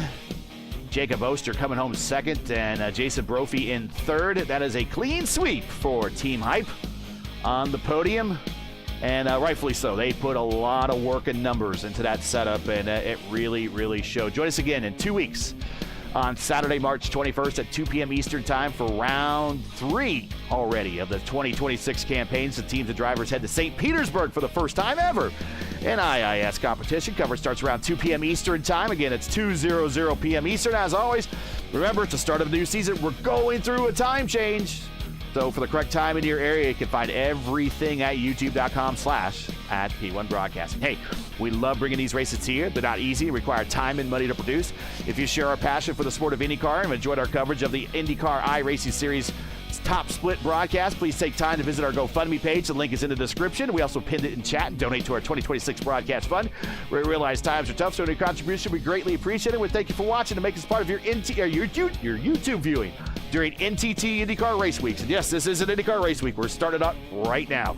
Now, as you know, the YouTube Battleground game is not an easy one, so please help support P1 with the weekly grind. Leave a comment below. Let us know what you thought of today's race. And if you enjoyed today's coverage, support us by smashing like in the video. If you're new, click subscribe, and while you're at it, hit the bell for weekly reminders so you don't miss out more of P1's other iRacing programming, including tomorrow night. It's round 4 of season 3 of the American Motorsports Association Outland Custom Arms Grand National Series. It's our exclusive NASCAR partner for their Cactus 200, also right here from Phoenix Raceway. Mark Murphy and Caleb Brashear, who is in the lineup tonight. In fact, he's on the screen right now. He's getting passed by Robert. We'll call all the door handle action, so don't miss it. Coverage starts at 8:20 p.m. Eastern time right here on P1. P1's IndyCar iRacing Series Saturday Top Split and Wednesday Special Edition Top Split coverage is presented to you by 4D Racewear. Check out their line of made-for-sim racing gloves, shoes, and apparel. Visit them today at 4dracewear.com or click on the link in the description. Track cans for this race are provided by Whiplash Sim Cams. Get the most out of your iRacing experience with Whiplash Sim Cans. To learn more about Whiplash, like them on Facebook. You can follow them on X and Instagram. All the links you need in the description for business inquiries. To learn more about P1 and what we do, like us on Facebook. You can follow us on X and Instagram. You can follow all of our social links on Linktree. They are in the description. So, for El Patron, Antonio Estrada, for Luis Gonzalez Nunez, for Justin Preschauer, who checked in a little bit earlier. Unfortunately, his day was over much sooner than he wanted it. And for everyone at 4D Racewear here and at P1, I'm Gary Gatto saying thanks for watching, and all of our men and women serving in the military, especially those in the skies over the Middle East right now, and all the first responders. Godspeed, God bless, and come home safe. Make sure to catch the real stars and cars of the NTT IndyCar Series this Saturday, March 7th. 3 p.m. Eastern time for the Good Ranchers 250 from Phoenix Raceway. Follow all the action on your local Fox affiliate. You can also follow on the Fox app. You can also, if you're outside of America, use the IndyCar Live app, or just join Mark Janes and the gang on IndyCar Radio on Sirius XM channel 215. Make sure to check your local listings for the correct broadcast times and station in your area. You can catch us again Saturday, March 21st, 2026 at 2 p.m. Eastern time, as we're going to be at St. Pete for the very first time. And the next race up, the IndyCar iRacing Series Saturday Top Split right here on P1. Good night. Have fun watching IndyCar race, everybody.